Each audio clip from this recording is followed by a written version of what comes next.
Today on the podcast, we have Carson Garrett from Survivor 44 and also a aerospace engineering student at Georgia Tech.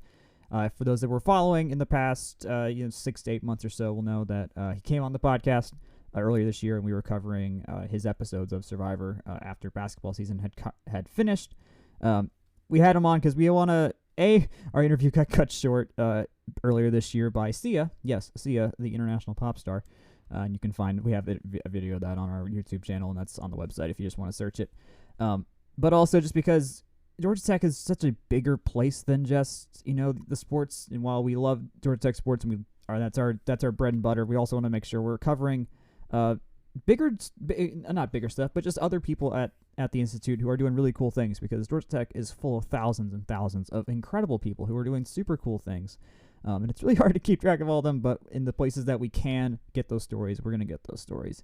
And so I am also just a big-time Survivor nerd. I've been watching the show since season 8 when I was like 4 years old or something like that. So selfishly, this was just a fun excuse for me to have some time with a contestant who we share a lot of commonalities with, in terms of we were both students at Tech, and we both love Survivor. And so why not give it a shot? If you have not watched Survivor and this is just not the episode for you, do not feel bad about that. But I think for those that have watched Survivor, or even if you haven't, you're going to pick up, I think, a lot of cool things about just what it's like to be part of a reality TV show, what getting into that life is like. We're going to go into the actual gameplay as well of what he had to decide and how he lived his life. He got sick on the show too, and so like just the trials of being a human out in the middle of nowhere in the Pacific Ocean. It's some wild stuff. And then you also, got to play a really mental game on top of that while malnourished and underfed. We recorded this live at Wild Heaven West End, and so you'll hear some background noise because we were also having lunch at the same time while recording this. It was a lengthier episode, as you may have seen by the length of the episode. So without further ado, here is Georgia Tech student and Survivor competitor Carson Garrett. All right, Carson Garrett's here. Second time. Last time we did this, an international pop star crashed the scene, which was really fun for me in the moment. I know for you it was like nutso. So let's start there, because that's where we literally left off last time. Sia walks into the Zoom. It just says Beautiful's iPhone on the thing. I'm like, in my head, I'm like, is that Carolyn? Is that Jeff? Like, what is weird? Like, this is just, I don't get this. And then you knew before me. I knew it was theoretically possible because I've seen her do this, where she just crashes the Zoom calls, and they don't do the finale in person anymore. But walk me through what your head was feeling when literal Sia is on the Zoom call. So I had seen, oh my god, it was so crazy. I had seen previous seasons where they had someone like Owen get the CO award, or Drea on season 42. Yeah. And I remember them being in a Zoom call, and in my head, it was an assumption that they were told, hey, we're going to hop on a Zoom call or something, and we have some questions to ask you, or someone's going to be there and meet you, and then you can kind of infer. But we were just doing our, exit interview, and I was fully not expecting it. But when I saw the name Beautiful, at first it was like, okay, weird, maybe another CBS person joined, but then within split seconds, I realized, I was like, no one would name themselves Beautiful other than Sia. And that's not to say that she's egotistical or thinks that she is beautiful. She's a beautiful human inside and out.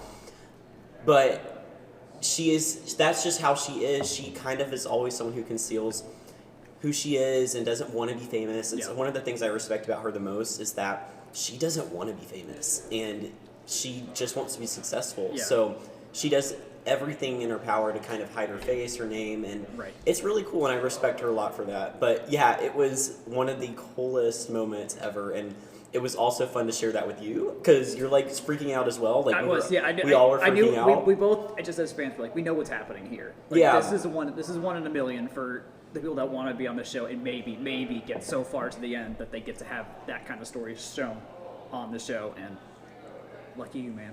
Well, seriously, I never expected to be a recipient of that award, nor did I expect to have her give me, I don't know, I just, in my head, Carolyn was getting it, and even the idea that she liked me was so touching, because I was a fan. I mean, I was a huge fan of hers before. Yeah. I think my heart would have hurt if I didn't at least get to talk to her from the show. And And so I feel like it was like two kindred souls almost, like getting to meet up and talk. And it's just really cool that being a fan of someone and then having them being a fan of you was mutual between us two, which was it was awesome. It's crazy when that happens. Yeah. For me, I had seen Taylor Swift the month before, so I'm like, well, I guess seen her. I went to her show. So at the moment, that was like the most famous person I had been quote unquote in the room with. Yeah. But with like 75,000 other people, so like I didn't really count that. I count the Zoom room as being in the room with. So like at this point, Sia is like, okay, she is currently top of the list. I need a president to be in the room with me at some point to beat her or something. I don't know. But I mean, you could I guess it's a little different. You could have directly spoken to Sia. You know, I could have. I think in the moment, and one of the person, the CBS producer that was on call was like, "Thank you for letting this happen." I was like, "This is great. I'm just gonna let them cook." I'm so glad we're doing this now. And were you at the Eras tour for Taylor Swift? I was. Yes. How was it? That was easily the most incredible thing I had seen. I've seen a lot, I've seen basically all of my favorite bands that I've ever, I've at a young age seen way more live music and high quality live music than any 24-year-old should ever see. Right. So I've been really lucky in that sense, but even then in the moment I was like, I can't believe this thing is real. I've seen Bruce Springsteen play for 3.5 hours and it's nuts. But he at least takes 10 minute just guitar, but they just play music for 10 minutes. They don't actually gutturally sing. Yeah. They don't have those they have a couple breaks here and there, but it's just real 3.5 hours. It's so nonstop. Crazy. It's the most insane show. I mean, I remember seeing her Eras tour clips pop up on my TikTok page, and you watch one TikTok about Taylor Swift, and then the next one's Taylor Swift, and the next one, and the next one, and the next one. And not in a bad way. It became I would see so many clips of it, and I remember what really captivated my interest was that she jumped into the stage. Yeah. And I was like, what? Or to me, it was a dive. I literally... she is full-fledged diving onto something under the stage. I swear it was water, but then because I'm just I would never trust myself to dive into anything. Imagine if there was a water tank in there, and then a car wash, and just as she goes under the stadium, it just blow dries her. I could see that. That could be. I wouldn't put it past that crew. No, me neither. I would not put it past that crew. A part of this episode is also just highlight Georgia Tech people doing really cool stuff, because you can't. People that get into Georgia Tech, it's a small batch, but everyone for the most part has something outside of just their classwork that's really cool. Yeah. And so it's part of why we wanted to hear. But I want to actually ask how you got to Georgia Tech in the first place. So what's your application story and showing up on your first day and stuff like that? Yeah, I was the kid who didn't want to be in Georgia when I went to college. So Georgia Tech was the only college I applied to in Georgia. Okay. And it was in my head. I did not want to go to a state school. I wanted to get out of here. I wanted to try something else. Yeah. Honestly, I wanted to be at the beach. So not a bad idea. I've always been a beach person. Maybe this makes sense now that I was on Survivor. I fulfilled my beach dreams. But I didn't really know what I wanted to do for sure. In my head, it was always, I just want to do something great. I want to be successful, but I didn't know what that would be. And so I had a lot of varying interests. And I remember in 11th grade, I was playing Minecraft and building a machine. And then my uncle and my mom sat me down. They're like, you need to be an engineer. My uncle, by the way, also went to Georgia Tech. Gotcha. And he had gone through it. And I didn't really know what an engineer was. I didn't know what my uncle did. I just knew he was in an office a lot and, was an engineer. That was about it. I didn't really know what it entailed. And in my mind, if you wanted to do anything STEM related, you would either study science, or not science really, biology, physics, or chemistry, or maybe astronomy. Your classic high school science classes. Right. I thought that was going to be your career. You study it, then you're just a chemist, then you're just a physicist.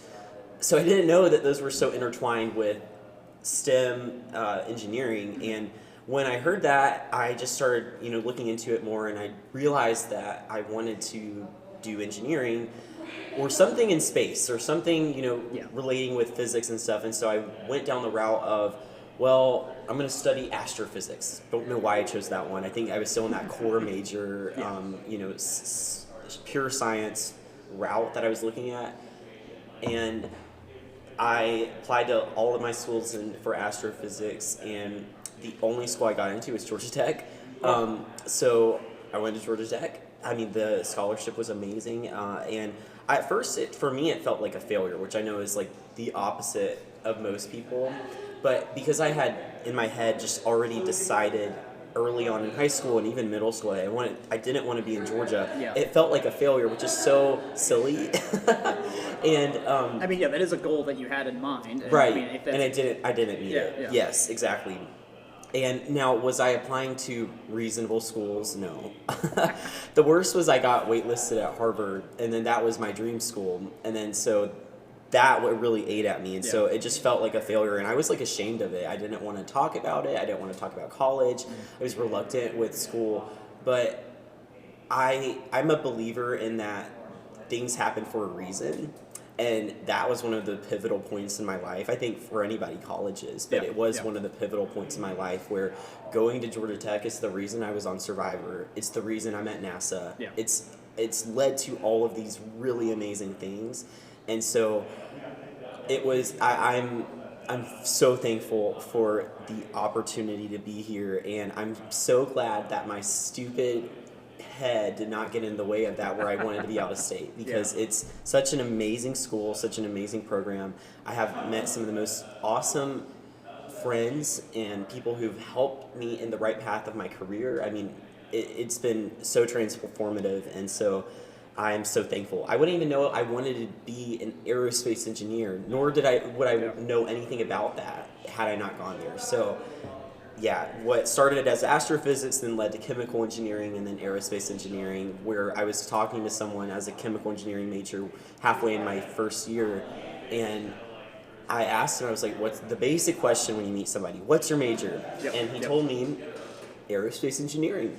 That was it. That's all I needed. And then I replied back to him and I said, oh, I wish I was doing that.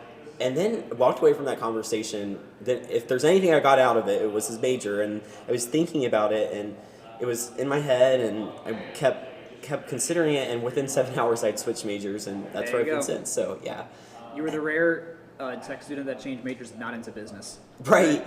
Did not take the M trade, which good for you. Good for you. You know, went the other direction. I started wanting to do business. So maybe that's that. Like, maybe if you start wanting to do business, you switch out. See, I was involved in some consulting clubs, and I thought that was going to be the route I went down, was consulting.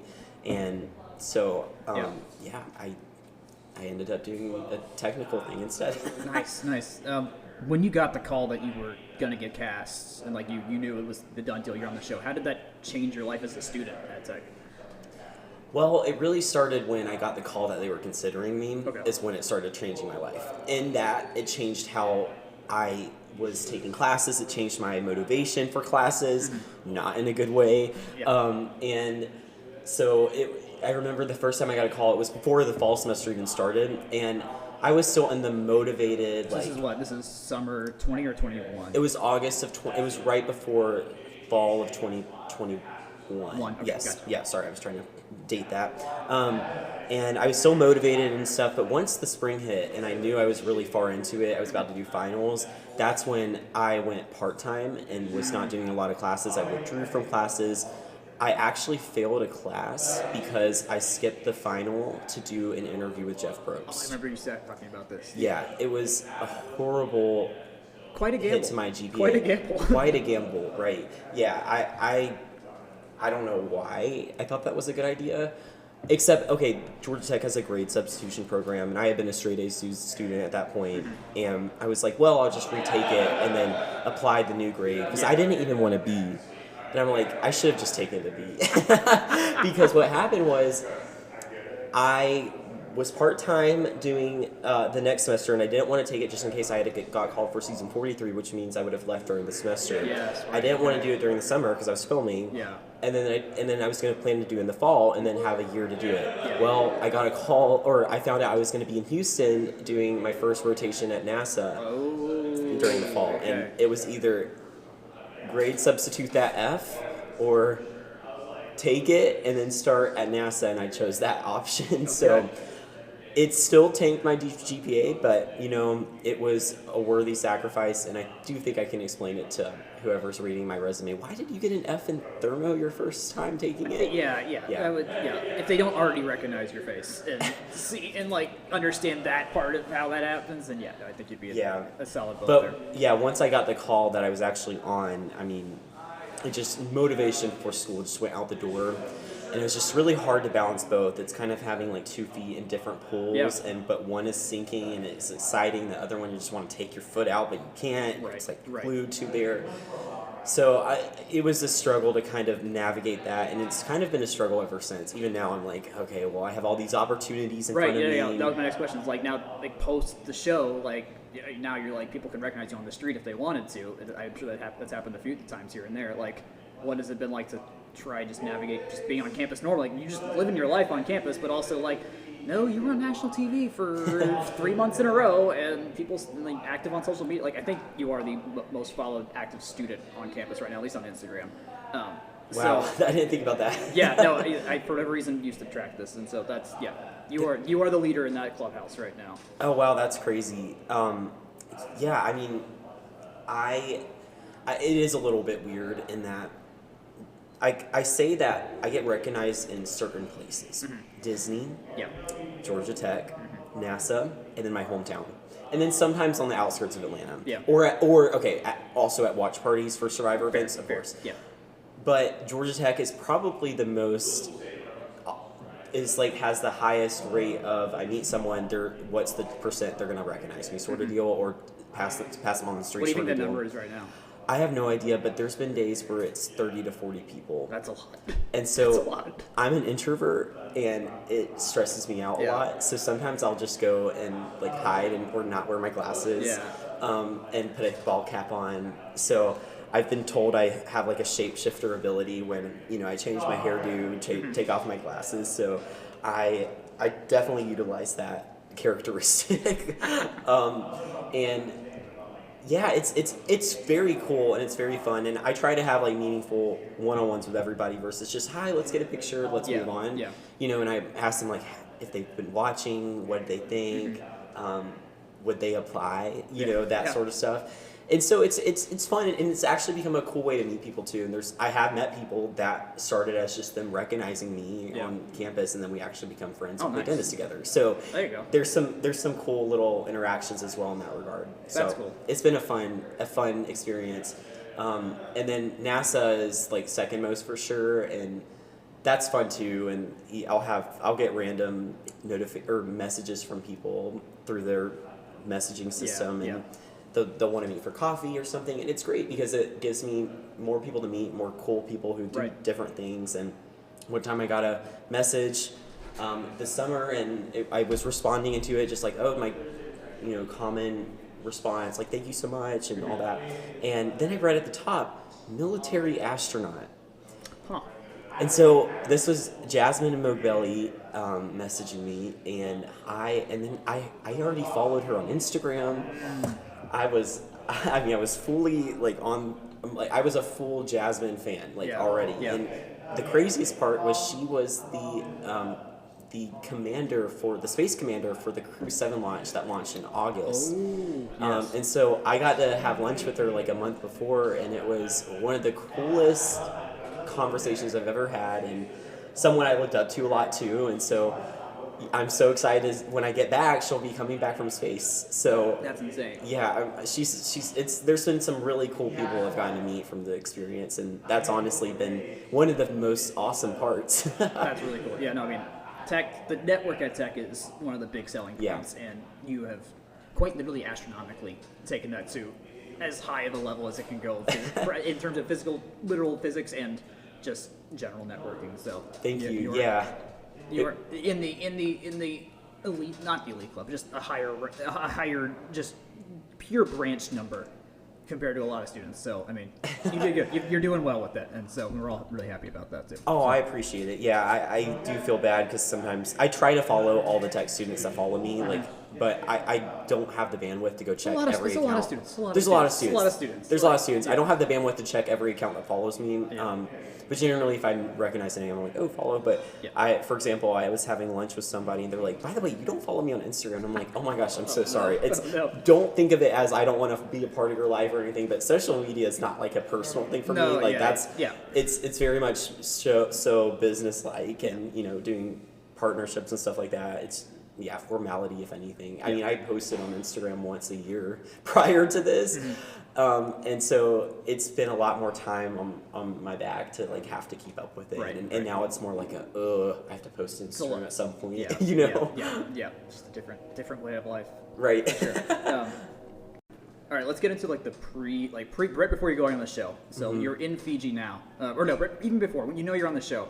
Was there anyone, and I know you've watched some of the seasons before you got on the show, was there anyone's game you were trying to like emulate or like take as like a guiding principle of like, okay, I'll use this person's experience with the game. It's just like, okay, if I need to go back on someone's decision-making process or whatever, like I'll borrow from them heavily when you're actually in Fiji on the islands.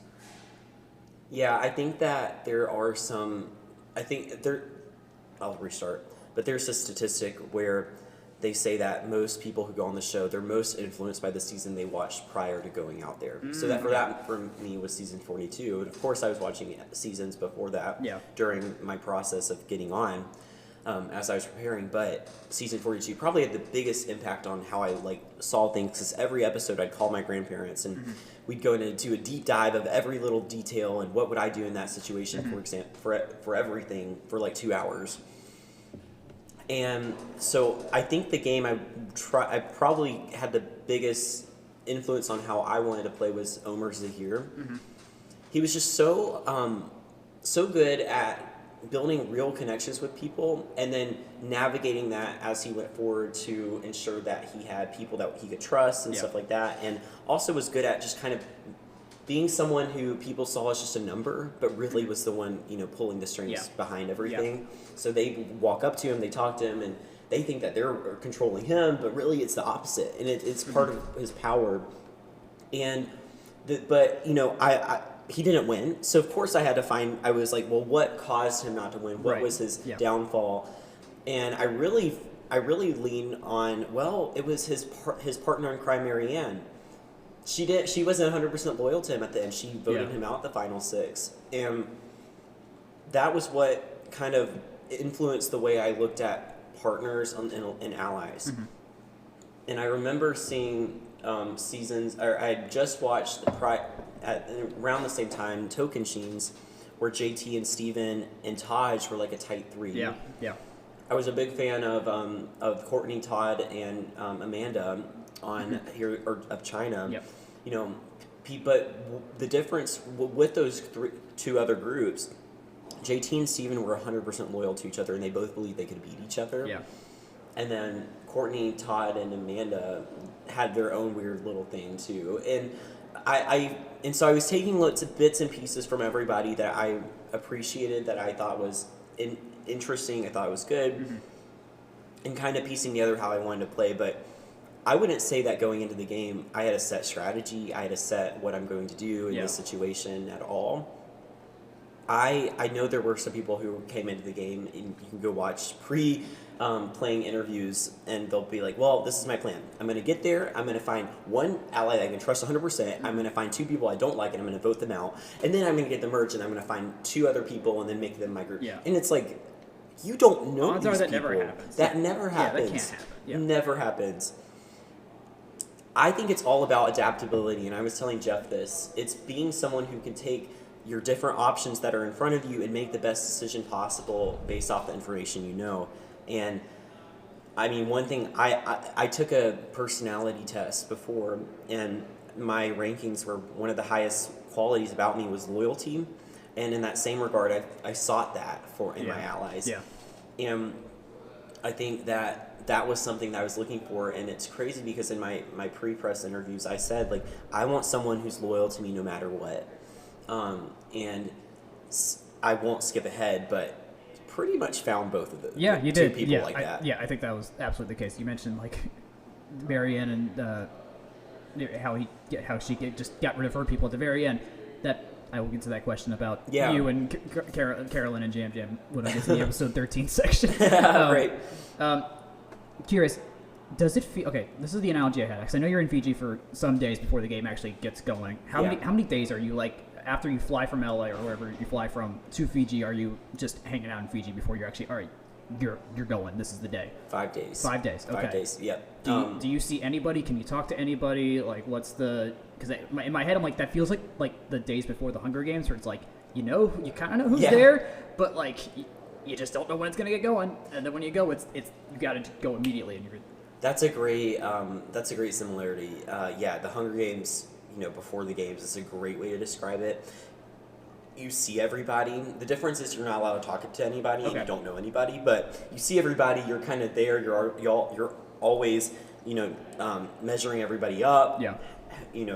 Thinking about who you would want to work with. You don't interact with them on a face or like talking, through talking, but you do interact with eyes, the way you move, where you stay, all. And you don't know who's on what tribe, so do you find out who's on your tribe when you get on the boat? We find out who's on our tribe as we're leaving. After we put away all our stuff, they give us our buffs, and then we can kind of tell by what everyone's wearing. And it's so That's fun. true, because they do kind of color coordinate that. They color coordinate it, and it's so much fun. I remember thinking there was a blue tribe because Helen was wearing like a blue dress, so I thought there was a blue tribe at first. Okay. Yeah, and then. Did you intentionally like not wear purple for a little bit, or did you mostly have your garb that they let them give you, that you bring? Purple was actually a hatred for me. I did not. I did not like the color purple. Oh no. And it was more of a like. Our rivalry in growing up was like the purple school, so gotcha, okay. I didn't like purple. I see. I did not want to wear purple. Oh no! But now I love purple, and I wear it all the time, and it's like my favorite. My light in my room is purple, so I've adapted it now. I can claim it as my own. But it's so exciting to see other people. I remember seeing Carolyn for the first time in her overalls. Jam Jam, I had no idea because he had all these colors. He could have fit in any tribe. But what happened was they called each tribe one by one, or all the colors. So like orange, go on, and then green, go on. Then they called purple, and so at that point you could see everybody left. Like, okay. These are the people I'm going to be on Survivor with. Wild. It's the craziest experience. That's such a small moment. It is. Of just like, your life's about to change right there and then. You can watch you're watching the precipice of it happen right there and then. You're like, well, either I'm going to love these people or I'm going to hate these people or something. And then, we'll go talk about Bruce in a second. But you don't know what's happening next, but it's going to be insane no matter what. Right, and then you just go and sit in a boat, and you're closer than we are to each other, like in terms of distance, like probably about like 2 or 3 feet between your heads, and you're in a row, and then you're looking at each other face to face, but you can't talk, and then you have an hour-long boat ride. And at this point, these people are going to be on your tribe. You're wondering, like, what makes each one of them special? Like, why did they choose them? I feel like that person is like an Ivy League student. I feel like that person is like executive on a business. I think she's just crazy. All of it. You're like you're measuring everybody up, and it is really fun. So that's so. Oh man, the adrenaline. Was there a bigger adrenaline moment for you outside of that boat ride, or just that when you got there, or is there any moment on the island where they got maybe a little bit higher? Walking up to Jeff for the first time, getting off that boat, knowing we're about to be able to talk after not being able to talk for 5 days is exhilarating. Oh, I'm sure. Yeah. I've never had more nerves. My face was twitching. Like, literally, I could feel my cheek going up, down, up, down, up, down, like, out of nerves. And I was like, in my head, my thoughts were, I don't care about how I answer it. Can I just not look like I'm a crazy person with my face moving? And they didn't show the question I asked. And it's actually interesting because... are you allowed to say what you asked? Or? I don't remember, to be honest. Oh, okay. Which I should. But Jeff asked me a question, and Jeff asked me a question, and I don't remember what I said. It probably wasn't good. Okay. I'm not that. I'm sure they have the B-roll somewhere. But I was the first person from Tika he asked, so I kind of felt in my head like, oh my gosh, I feel special. Jeff asked me the first question. But maybe, I don't know. But they only showed Jam Jam. But it's an interesting theory because if you go back for at least season 41 through 42, whoever Jeff asks a question to, he asks usually one person from each tribe. Right. Out of the 3 people he asked, one of them always won. So Jam Jam was the only person he asked from Tika. At least that aired. That aired, yeah. Yeah, okay. We don't know about 45 yet. We'll see if that holds true. And we're still figuring Emily, out 44. Bruce, and I think there might be someone else. I can't remember. Don't remember for the other tribe there. Yeah. They said Bruce's name. I want to ask you about him because did you say anything? Like, what was your communication with him before he hit his head? Because I mean, at that point, after he hit his head, it's a completely different version of Bruce than we're seeing this season on 45. Yeah. So, like, what was your first? Yeah, now he's like the relevant guy. Like, what was your first impression of him before everything? I mean, that changes the outlook of your game, everyone's game, probably. It does, and he was the strongest guy on our tribe, person in general, and we were terrified. But to be honest, when that happened, I didn't know he hit his head. Mm-hmm. I had no. Even on TV, it was really subtle. Like you can kind of tell he hit it, but it was so quick that it was just like, oh, did something happen there? And then he's bleeding. He's like, oh, something really happened there. And I believe right when he hit the purple mat back, I just sprinted to the puzzle because that was the next thing that we had to do. So I never even saw his head like that. Okay. Like there's a picture of him completely bloodied and like blood spilling down his face. Yeah. I never even saw him like that. To me, maybe I glanced and just saw mud and it was like, okay, mud. Yeah. But I didn't know until they stopped us for the puzzle on that first challenge, and I'm like, wait, what? Yeah, take me through that moment because there's been some years where like that there's like major heat exhaustion on that particular island too, where it like gets super warm because there's just no trees there at all. And you're you're all the way in on your first job, like everyone's adrenaline's rushing, and then you just have to stop. Right. It was weird, to be honest, and it kind of was cool too, and not cool that Bruce is hurt, but in having to stop the challenge, it was like living what you see on TV in person. Yeah. It's like, oh my gosh, this is real. Like they're gonna show these cameras and these umbrellas all coming to help Bruce. Yeah. But I was obviously very concerned for him, and I was nervous. I was confused, to be honest. I didn't know what happened, and on TV you hear everything, right? Yeah.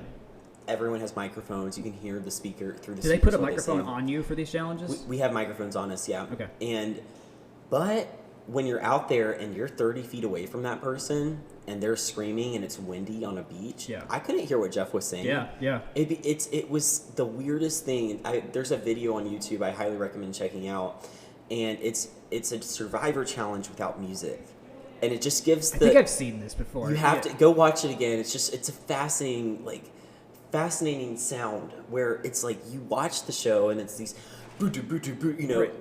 background music that's hyping up a moment. Yeah.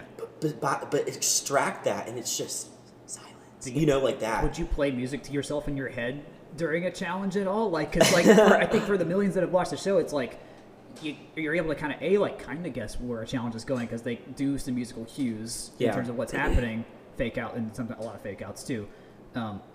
But like it's weird to not have that quick first drum roll like as soon as Jeff says go, and it's just like no, you're just going. It's just you're just in the middle of the woods, like right. And it's not sped up. The challenges can take 3 to 4 hours, wow. And it's excruciating. It's nonstop. Honestly, it's not as like thrilling and fast as you think it is. Right. It's quite boring. Sometimes just like the off days where we didn't have to do anything were extremely dry and like I absolutely dreaded them. You're just starving, but you do kind of begin to lose the sense of you're on TV. You begin to lose the sense of you're in a production. You're on a studio now at that point. You forget that everything you're saying is could be on TV. You forget that these conversations are like all about entertainment. It's a wild feeling, and Jeff is just there. Like you could just go up and talk to him if you really wanted to. And it was such a weird experience. And like for any super fan, that's probably the coolest part about being on the show is to go and experience that yourself. Yeah. But in terms of Bruce acting different, because he said in terms of he on our season was very mellowed, the mellowed version of him. Right, because he seemed like just the old wise guy in the room. Right. Less than the much more goofy person that we're seeing right now. Yeah, that's a good way to describe him on this season. Very goofy. He's so funny. I love watching him, and I'll text him every once in a while. I'm like, oh my God, Bruce, you're hilarious.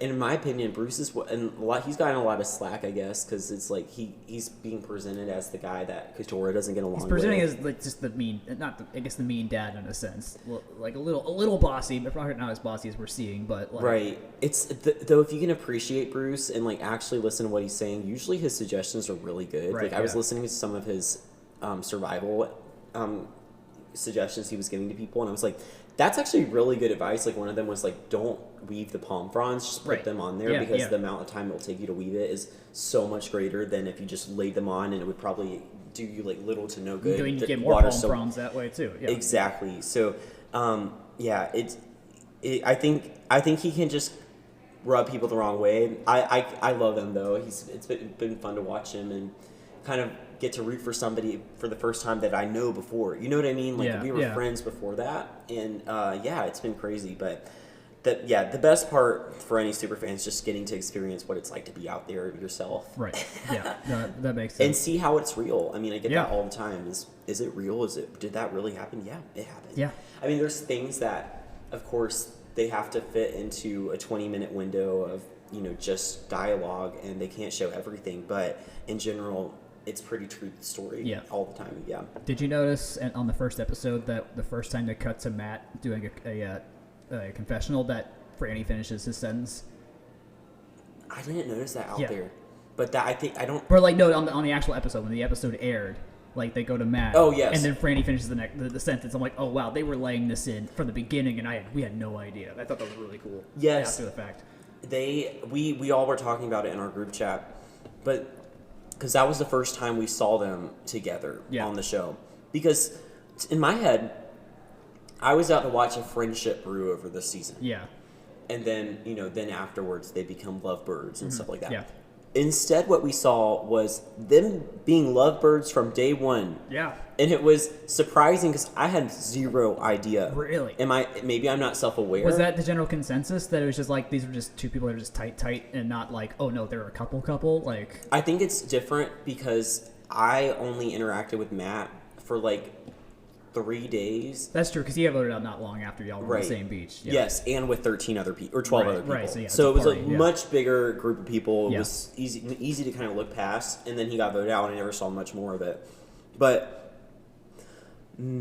people who were on Soka, the Green Tribe, they said that they knew. I had no idea though. I knew they were close friends, but to me it wasn't. I didn't think it was beyond that. But it was so fun to watch that. That the season was already charming, but that added another just awesome element of just like because y'all were like just, I mentioned this to you when we were texting in the past, like y'all were just a really amicable bunch to just watch. Like it was just good to hang out with y'all through television. Like yes, we were playing the game, but like. No, y'all were like enjoying yourselves and like doing yoga circles and stuff like that. Like it was like, oh, it's actually just kind of fun to see them be friends. It's like heartwarming.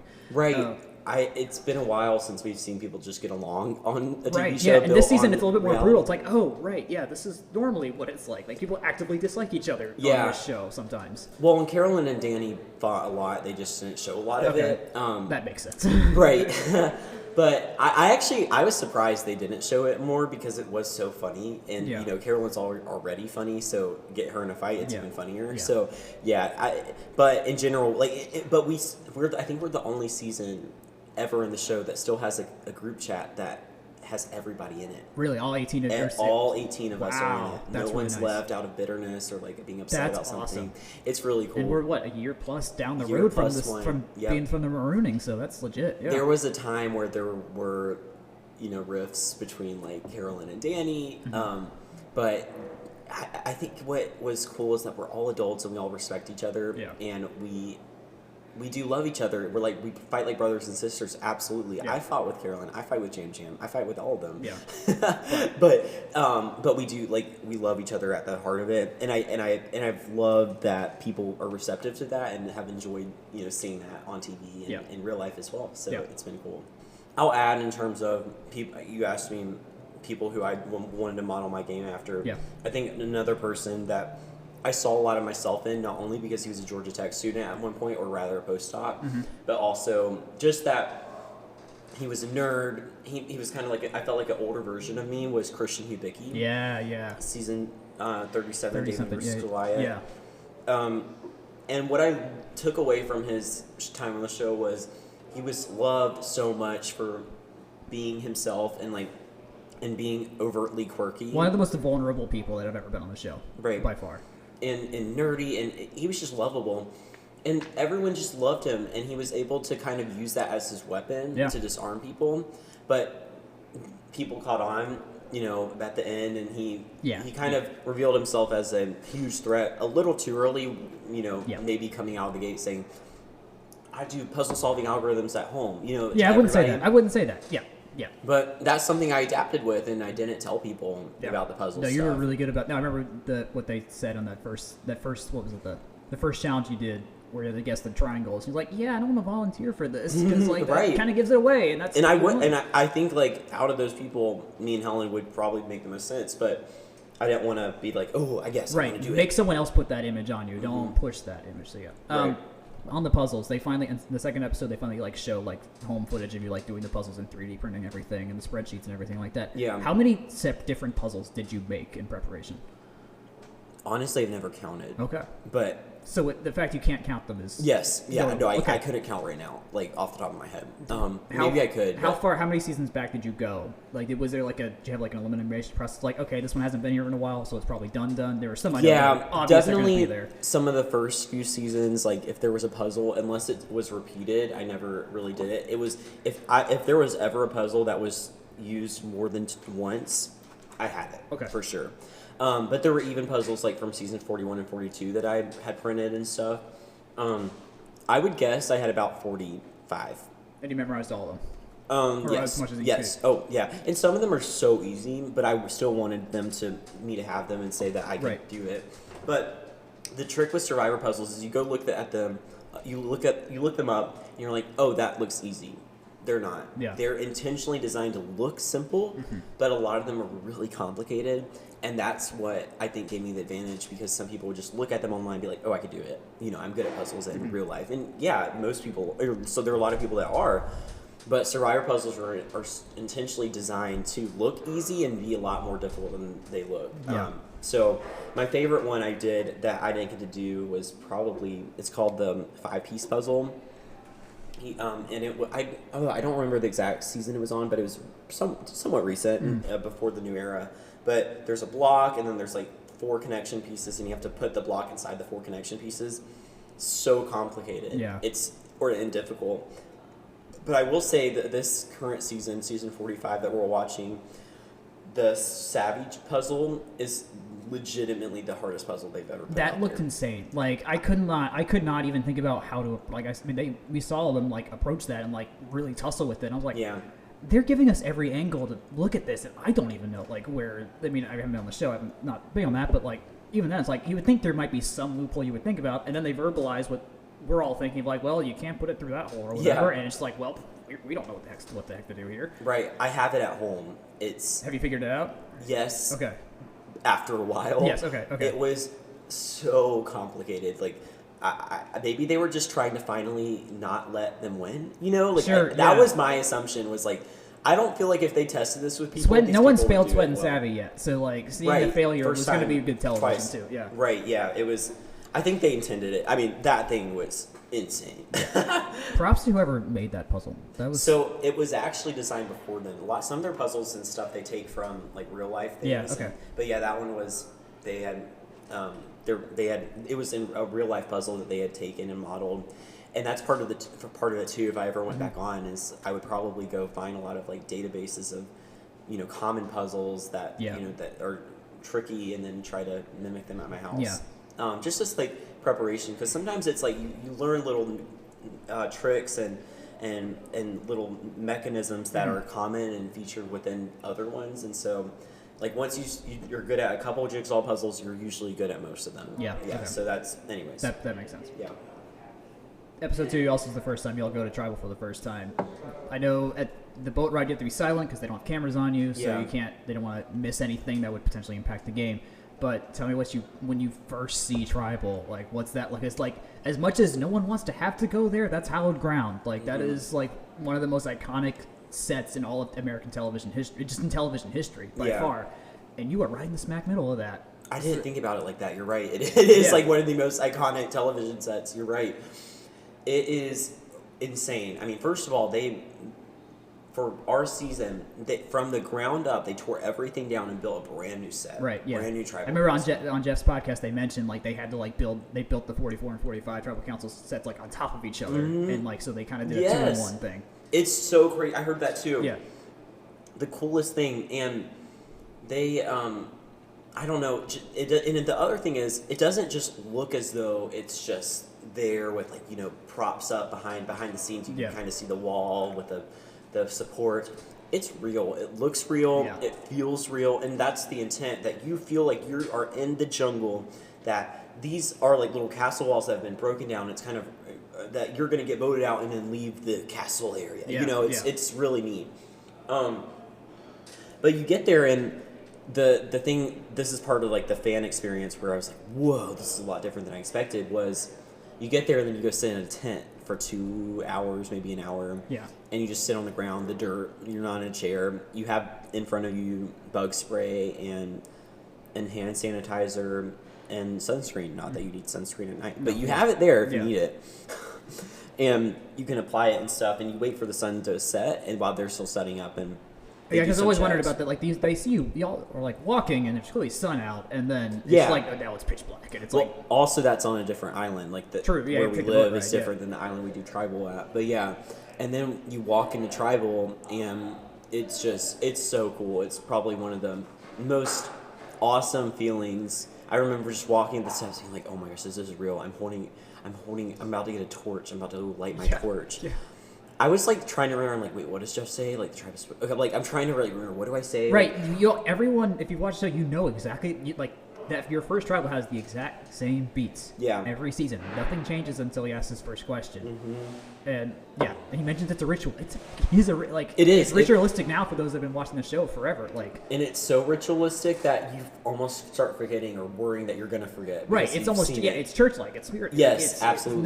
It's not. That is the end of the game for 17 other people, but it's still just like, nope, it's still just the coolest vibe. I assume would you say that's like, of all the various things you go to and see, is that the coolest vibe that you're just in at any point? Or yeah, probably. I don't think I've ever been somewhere cooler. I mean, I wish they would just like take that set and then set it up somewhere in California that would be cool. That you could go visit. They got plenty. Just go put it in the redwoods. Yeah, I mean, seriously, and so I'm skipping ahead, but after the season, I bought like some tribal council stuff from the auction. It's my favorite little thing in my house. That's great. And I think I've probably sat on the chair before, because so they don't tell you whose chair it is or if you've sat on it or what. The stools they are there. The stools. I need to go look back on episodes at every tribal and try to find out which chair it is if I've sat in it. But I'm pretty sure I have. Okay. Because they all were like different heights and stuff on eBay. It was either 12 to 14 inches or 18 inches. Yeah. And it was in increments of even numbers. Did they assign seats for y'all? They assign seats before you get there, so you know where you're sitting. It's also a great time to check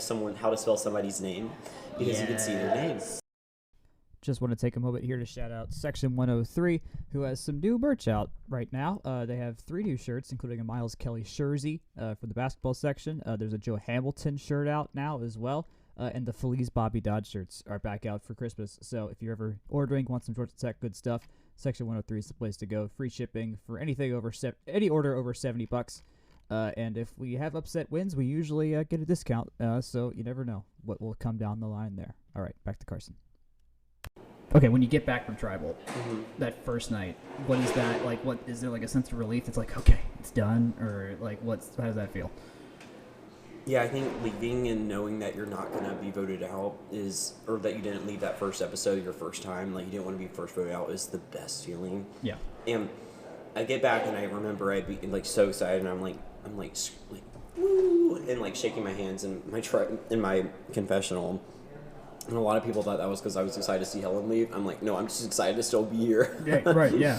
But yeah, it's so fun to get to know that you're continuing on. And every time I left tribal council, and I was like, it'd be like one more day, and one step at a time.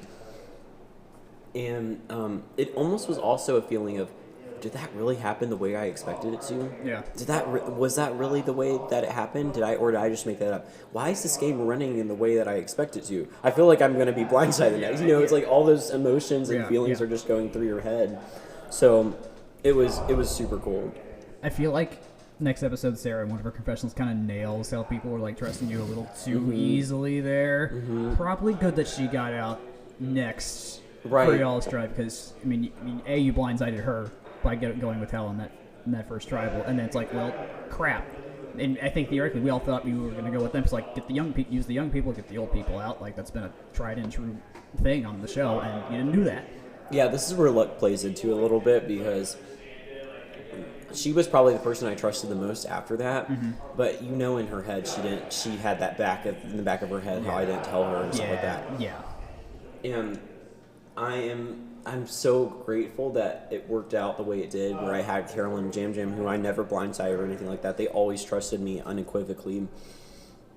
So that is like one of those moments where I'm like, wow, if she had continued with me, I could see her targeting me at some point, And I love Sarah; she's so sweet and stuff. But yeah, no, she was a force to be reckoned with too.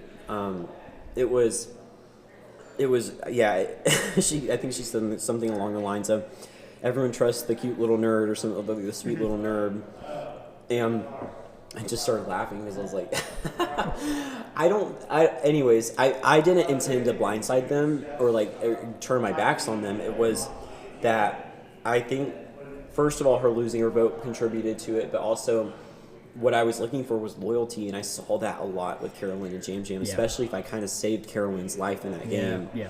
Which, I don't know how Carolyn didn't play her idol, knowing she was potentially in the block. Right, yes, that was a massive gamble there. I know I've asked you beforehand, I'll ask this just for the sake of having you on air, because I'm sure people have the same question, where when she gets the idol out of the bird cage, we see her go and get it. She's alone, the rest of you four are off to the side doing whatever you're doing. And then she gets it, goes back to camp, realizes that there's nothing in there, and is like, well, that's going to be a little too obvious. Runs back, puts the bag back, empty bag back in, doesn't weigh it down, locks it back up, runs back, and then there's a camera angle behind the birdcage where it's you, Jam, and Sarah walking back to the cage, not with Carolyn, and the bag is visibly shaking back and forth. And in my head, I was like, how did you not realize it was her? But it turns out there's a legit reason. Well, we thought that, she was, when we got back, we were like, where's Carolyn? She's in a confessional. Yeah. That's the assumption. So she was in a confessional the whole time. Yeah. That was why she wasn't with us. We may have left her, but they grabbed her for a confessional. And then she gets back, and then she tells us, oh, sorry, I was in a confessional.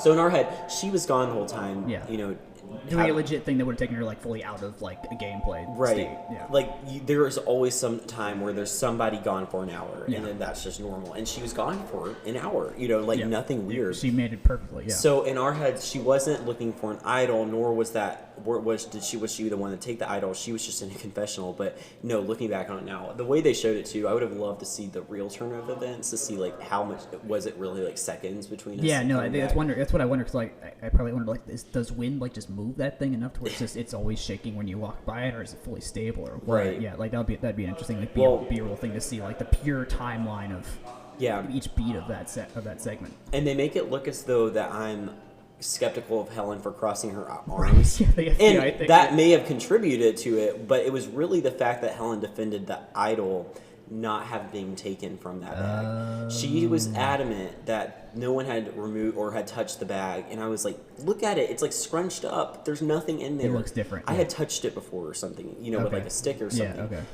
And so in my head, she had definitely not she was trying to conceal something, because it wouldn't make sense to me that she was trying to protect herself or somebody else. So I didn't trust her, and that was really what made me just start the distrust with Helen, was that she was defending the idol being there, or the idea of it. Yeah. And I was very much so in my head, there's no way. And so that was where I started mistrusting her, and kind of where my views on her changed was. And I was fully certain that when we voted her out, she had an idol in her pocket. So I never even suspected Carolyn had an idol. Gotcha. That makes sense. Episode 4, you go on your journey on what looks like just a really tall island where you just have a straight uphill climb. Is that how long does it take to get from the base of that island to the top? It doesn't seem as hard as they portray it as just a hard hike.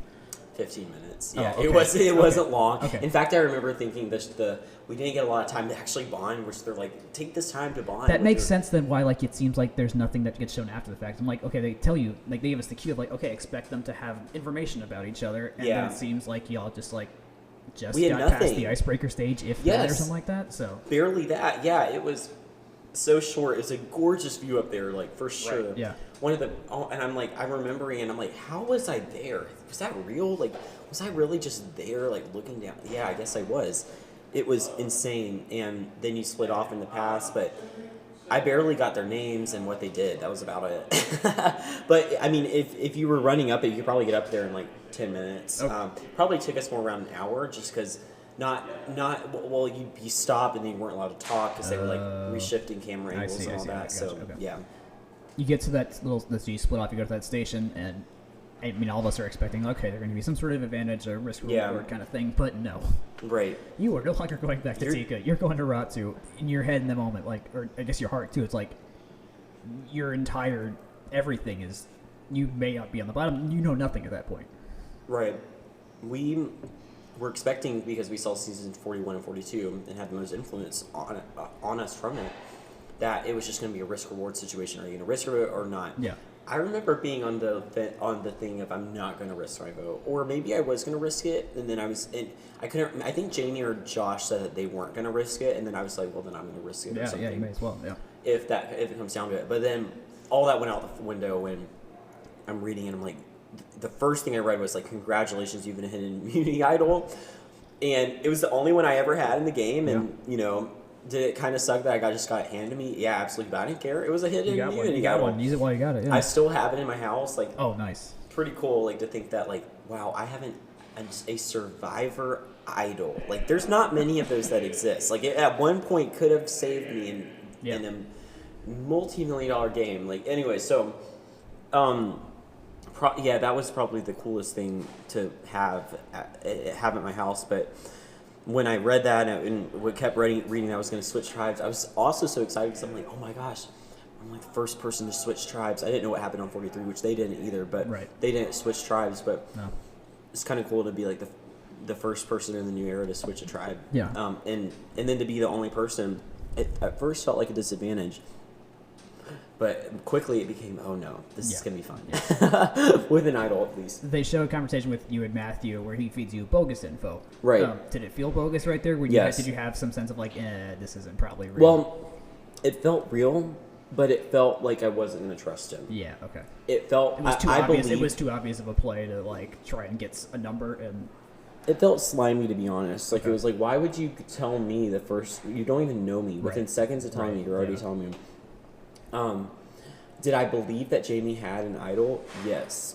I did believe that, especially when at the merge and stuff, like I go up to her. That reveal at the end was just so funny when Jeff actually's like, hey, all of you were wrong. Yeah, we had no idea until the very end that it was not even real. But when I met Jamie at the merge and I was like able to confirm it with, or like hear about it from her, like that was when I was like, wow, it is real, you know? Yeah, yeah. But I don't remember when I think it was late in the game when I told her that I knew.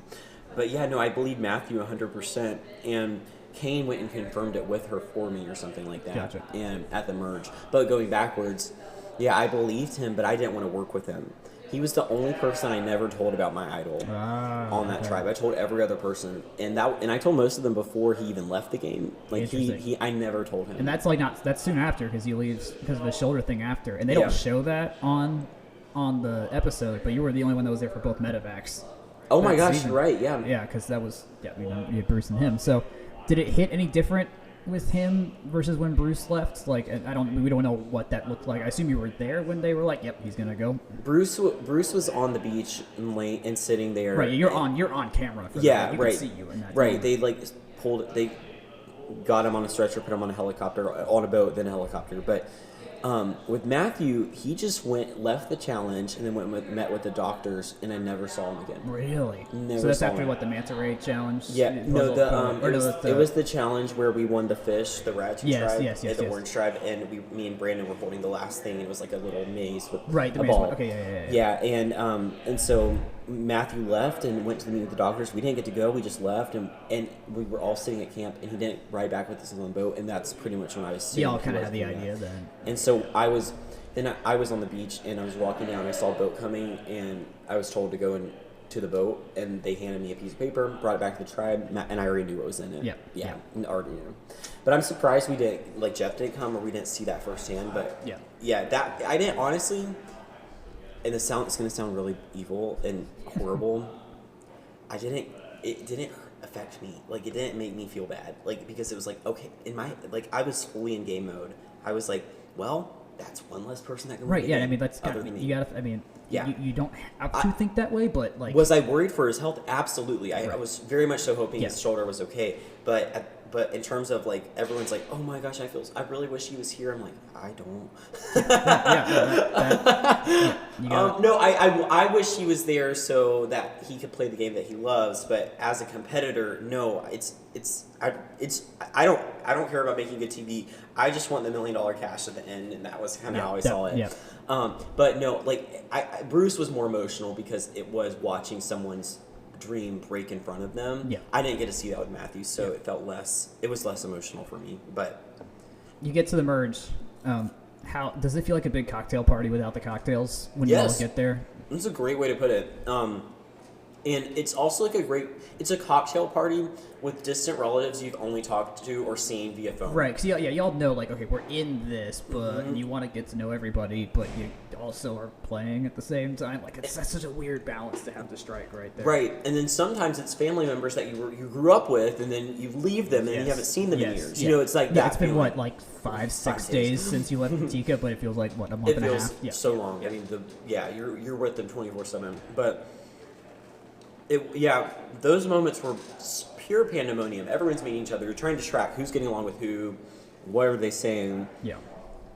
Everyone's on the beach. You're meeting people for the first time. All that. And for me, I saw Carolyn and Jam Jam. I'm so excited to see them. I was actually disappointed to not see Sarah there. I was hoping. Really, you wanted? It's crazy. Yeah. I wanted Carolyn not to be there. Oh. Isn't that crazy? Yeah. Yeah, I mean, now, knowing how we are today. I remember when I was watching the season, like it felt like those until the merge stage, like it felt like no, you probably should get rid of her. Like this is not a challenge asset. She is not going to extend your life in the game that way. Which maybe we'll talk another time. But like that balance of what that feels like in the tribe stage. But yeah, like I was definitely on the side of like, why is she still here? Like this. And let me explain because a lot of people don't understand why I wouldn't trust her because they didn't really show it. But our real plan for the second episode with Helen getting voted out was that it was going to be 2 votes on Helen, 1 vote on Sarah, and 1 vote on Carolyn. Okay. Helen votes for Carolyn, Sarah can't vote. Carolyn votes for Sarah, and me and Jam Jam vote for Helen. So we were basically me, Carolyn, and Jam Jam were going to the Tika 3, the Three Stooges. We had already named ourselves then. The Three Stooges were going to split it so that in the event that we think that Helen has an idol, Carolyn knows she doesn't have an idol by the way because she has it. In the event that Helen has the idol, if Helen plays the idol on herself, then it's a tie between Sarah and Helen, and then we can, vote. Or sorry, it's a tie between Sarah and Carolyn, and we can vote out Sarah, so we don't lose 2 number, And then I ruined my allies, but Carolyn didn't, and her reasoning to me when she got back was, I forgot. Which is probably true too. It feels entirely plausible. It feels plausible with how she presents herself. Absolutely. Yeah. But the fact that we had talked about it for over an hour just about that vote, I wasn't buying it, and I was I bought it, but I believed it was her. But at that point I was like, I don't want to work with you. You can't even remember who to vote for. That's harmful to your game. If you can't actually carry out a plan. Yeah. I didn't trust her, and I wanted to see Carolyn gone at the merge, but I didn't tell them. But with those two, when we got out of the merge, we didn't talk one-on-one ever, really in front of people. Gotcha. The first time that me, Carolyn, and Jam Jam talked together was that night where what happened was both of them were running up to me telling me, I don't trust Jam Jam. Carolyn say that. I don't trust Carolyn. Both of them came up. They are very upset at each other. They're not getting along. They both want to vote each other out because they don't trust each other after the Josh incident with the idol. They voted differently. Yes. And then I sat both of them down. I'm like, y'all, cut it out. Get over yourselves. Work it out because we have a huge opportunity in front of us. Right. And so that was how. And I laid it out. I'm like, the Orange Tribe trusts me unequivocally. The Green Tribe, Danny loves me and Jam Jam. And like we just have to play dumb and just let them think that we're just going to be numbers, but really watch them dwindle 2 by 2. One person goes, one person goes, one person goes. And just number until it's just us. And that's when it started. That I remember that conversation vividly, and I remember it. I remember where we were. It was really cool, and it was fun to see that on TV too. This episode, where the merge episode, you kind of describe your strategy as plainly as you did in terms of like, let these two other tribes just fight it out because they hate each other, have the war, and we're just gonna, which seems insane to me because like in past seasons, the middle people just go immediately. Like I remember many votes where this is like, oh wait, both sides that are kind of going at each other. It's like, well, we can at least all survive and get rid of the middle, get rid of the swing vote and call it a day there. And there were 3 swing votes here. Yeah, I don't know if it's a different calculus when there's 3 or what, but it seemed insane to me that like y'all weren't immediately like, oh well, or at least some form of the pairs of 3s would go together, and it just didn't happen. Ethan's he was on Tyson's podcast, and he kind of had that same idea. He's like, it might be good for him, for Garson, just to not do anything here and just let the surface tension blow over, and that's kind of been the case for all these seasons too. It seems like in the new era of just like there's so much chaos going on that like if you can just ride out the chaos and be like, yeah, that was my plan, they buy it.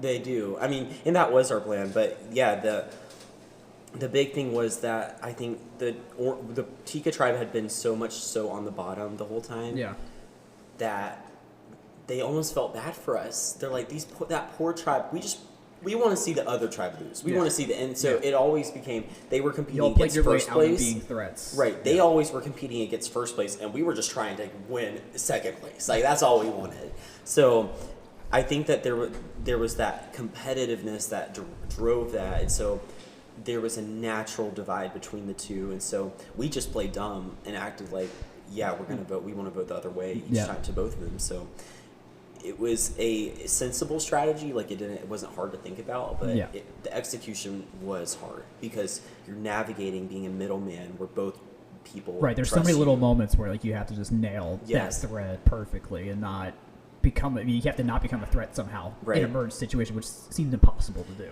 And I think what made our alliance so good was that Carolyn and Jam Jam, yes, they have these, larger than life personalities. They have such a way of being fun and stuff that it, first of all, is off-putting, but in like you underestimate them, but also they are fully aware of themselves, how they interact with people.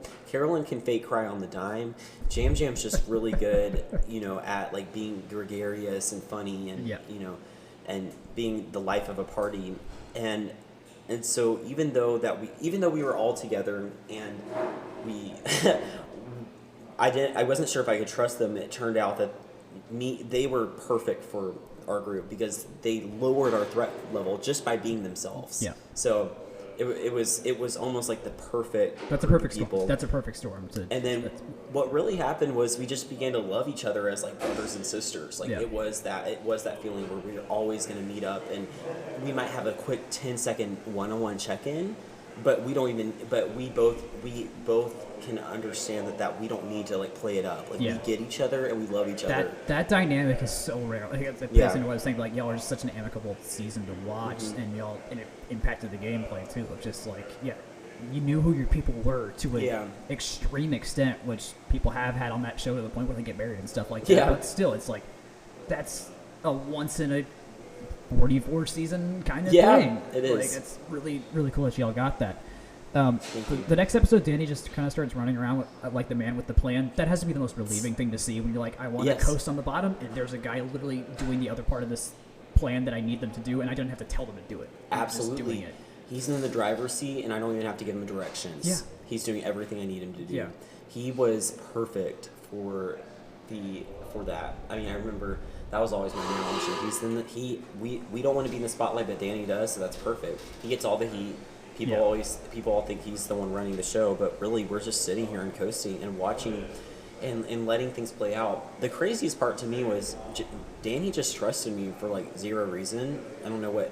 I was pretty straight up with him, but like I don't know. It was, he clearly knew I was with the Orange Group, but there's something about maybe it's the way that people see us, because even though Carol and Jam Jam have their own way of being someone who's underestimated, like I feel like I have that in a different way where there's this more around the way their personalities are. Mine is very much so like the way my first impression is. Yeah. Where people a lot of times meet me and it's just the immediate, he's just the little brother, the nice guy that's just here for the ride, having fun. But I was there to play, and I think that people didn't expect that of me. and they didn't expect me to like actually be able to connect with people like I did. Yeah. And that was, and the connections were real. And that's part of why it felt real, because it was. Yeah. They were. It was just also at the same time, I have $1 million at stake. You know, like we can be friends after this, but I have to make the best decision for me to keep going forward. This was the episode where they also did the split tribal thing post-merge, what they did just in the last episode on 45, which, I mean, I'll save that discussion of, like, why they do that and the gameplay reason for another time, but, like, that tribal just felt so unnecessarily sad when you see Franny just sitting there powerless and Matt's just a sitting duck at that point. Yeah, I could hear Franny and sniffling, but I couldn't, like, look over. I didn't look over at her and be like, what are, you know, like, and it make her feel a little more awkward, but I mean, her and I had like that was then also the night I got sick. Right. So that next morning, we sat down and we were both crying for different reasons. Yeah. But we could relate at just being at our lowest of lows. Yeah. So that was one of the. I mean, I feel like that was one of the moments her and I bonded a lot. But like I had like Franny off from the gate, from right off. How do you at not? The gate. Like she seems like just such a exactly. Her personality. and Matt too. Yeah. And they're the cutest, and they're still together too. I'll jump ahead. Like they are amazing. They're so sweet. They both live in SF now, and me, Kane, and her, and Matt play Dungeons and Dragons. That's together. awesome. Yeah, it's fun. Y'all should podcast that. Y'all would get. We do. Okay, good. No, it hasn't been released yet. Okay, but, you're doing that. Okay. It's we filmed 2 episodes so far. Okay, and we're gonna nice. release them soon. Fantastic. That's so crazy you say that. I have followed some D&D podcasts in the past. So really? It seemed inherently off. If like y'all have the star power, do it. We have 2 sessions recorded, and we're gonna release soon. I won't give many other details, but I will say, we had been playing together, but we're gonna have some fun special guests. Fantastic. That are from Survivor coming on. That's really cool. So I won't spoil who it is, but the Survivor D&D podcast seems like the perfect thread. Isn't it fun? It seems right. That seems natural for this far in. Like there's enough people out there that are. If you're nerdy about Survivor, it's enough of the same stuff with D&D. Like it'll match up. It'll feel fun.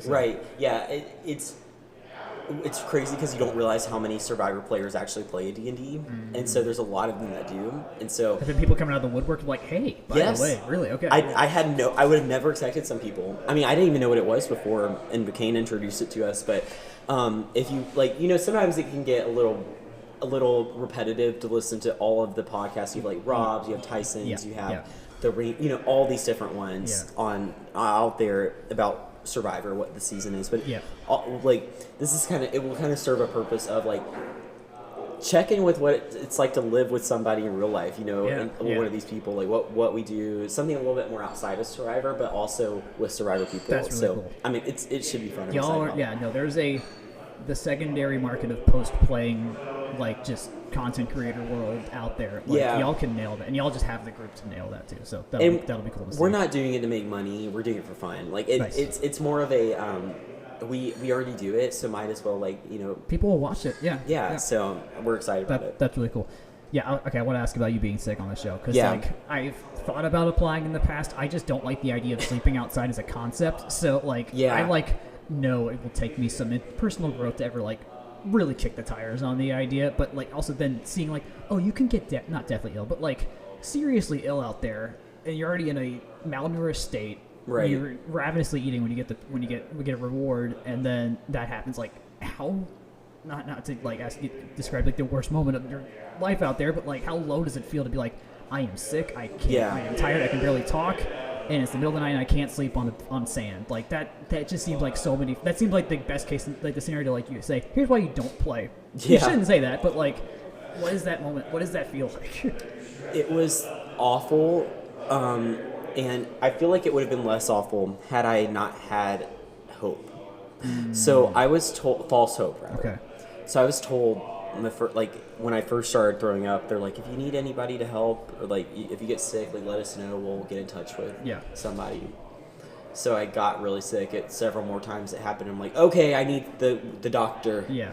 Bring him. Yeah. Bring me the medicine. And then the answer was, well, we'll have to wait till the next day. Oh. I'm like, okay, no worries. I'll wait it out. But that was a horrible night. Do you have any idea how many hours it was before you got checked on? Well, or did they check on you at all? So I was told the next day, so I'm like, okay, we'll be the morning. Like, they'll have somebody here in the morning. It makes sense. No one wants somebody to get up in the middle of the night. Yeah. So it's the morning. Sun has risen, and I'm just waiting that all the producers and stuff start arriving, and I just feel awful, and I'm just like, at this point, I just need somebody. I'm ready for the doctor, and so I get pulled for a confessional. I'm like, I just want the doctor. No, thank you. And they made me do a confessional. I was crying, but and then the answer was, well, you're gonna have to wait till the challenge. Dang. That day, which means I would have to ride on the boat. So they manufactured the meme that came after the fact. Yeah. When Carolyn's stuck in the net.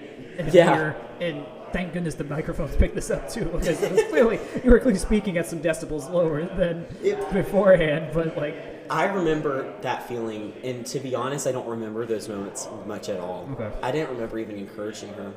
So that episode, her and I watched it together in Minnesota. Okay. We weren't planning to watch it because of that. It was just, it lined up that I was going to be there that week. Yeah. And we couldn't really hear the episode well, and so we get back, and she's like, "That's the most boring episode ever." And I was like, "No, the strategy was good." Yeah. We watch it, and we're watching it back, and we get to the net part, and both of us start cracking up because we can hear it now, yes. And she was traumatized before. She did not want to watch it, but it became what was for her nervous, and for me, I didn't even remember my favorite moment to laugh about. That feeling when I'm there, I had just gotten medicine, in my system. Okay. So I was still pretty much the same feelings. Yeah, you're still waiting for it to get going. Yeah. So that was completely legit, like me being super wiped out and tired, and I really was hoping that she wouldn't get out of the net, so I never would have to get in. And so when she finally did get out, I was pissed because I'm like, could you not have just waited in there for me for my own sake? Don't move. It was done. Yeah. And I didn't want Jeff to say something along the lines of, Carson just giving up, because he would have said it. And so I jumped in that stupid net. And then within seconds, and they show this on TV, it was seconds. Jamie and Lauren, Jamie and Heidi pulled it up. So rough that you I remember I had just jumped in, and they pull it up, and I'm like, and so then I'm done, and I'm just stuck in a muddy net, and I feel horrible. Did you go back? Did you reverse your way out, or did you actually finish it? They had to help me out. They were pulling the net to twist me out because I wasn't getting out. My goodness. And then, but it does kind of look cool. I was completely muddy, but yeah, whatever. The vote you had that night on Franny, I thought was just so genius because you hid yourself in a plan where you were like, you knew what was going on, but you saved face in a big way. Right. That was probably my favorite move because it was so. It was so. What's the word? It made sense to me. Like, it wasn't a question of what I was gonna do. Yeah. But at the same time, I never knew it never had been done before. In my head, this was a no-brainer. Of course this has been done before. Where someone knows that there's going to be an idol played on somebody, and so they intentionally vote for the person the idol's going to be played on so that they can hide their true alliance. But really the other people, and then know the real plan. And that was the vote that I think it was the beginning. I was like, oh my gosh, I can run this, because Danny runs up to me. He wants me to be the only person in the Soka that votes with Soka. I'm looking at the vote spread here now on my computer. It's you, Carson. It's you, Danny, Jamie, Lauren, and Jam that vote for Franny. Right. Heidi gets Carolyn and Franny's vote, and then Heidi votes for Danny, which is hilarious in hindsight to think about because that spawned the whole thing. Yeah. Well, and so Danny wanted me to vote with. He wanted me to vote with the Sokas, so the 3 Sokas remaining, and then just me. I was the only person he trusted, and mind you, I was the only person to go to the Orange Beach, right? And they're the only ones that trust me, yeah. And so I was kind of, I felt like, and I told Danny that Jam knew about thing, not because I knew it would stress him out. Like, a lot of people were like, that was such a mistake. I remember that scene where he's just like agonizing. He's like, oh.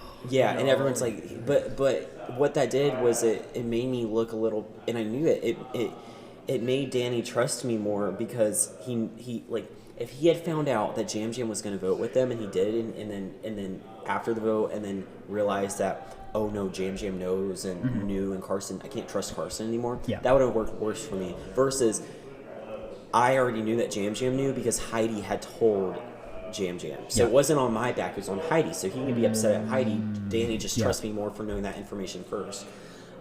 So either way, so Soka's the Green Tribe, Danny, Heidi, and Franny are the only ones who want me to be with them and vote with them. But then the craziest part is that they were going to play an idol for Franny because they know that the orange votes are going to go to Franny through me because I told them. And what's crazy is that they didn't even need to play the idol. They didn't. They could have just used me, Carolyn, and James. Right. Yeah. And we could have voted out. We could have voted out one of the orange members, which ended up being Brandon. Yeah.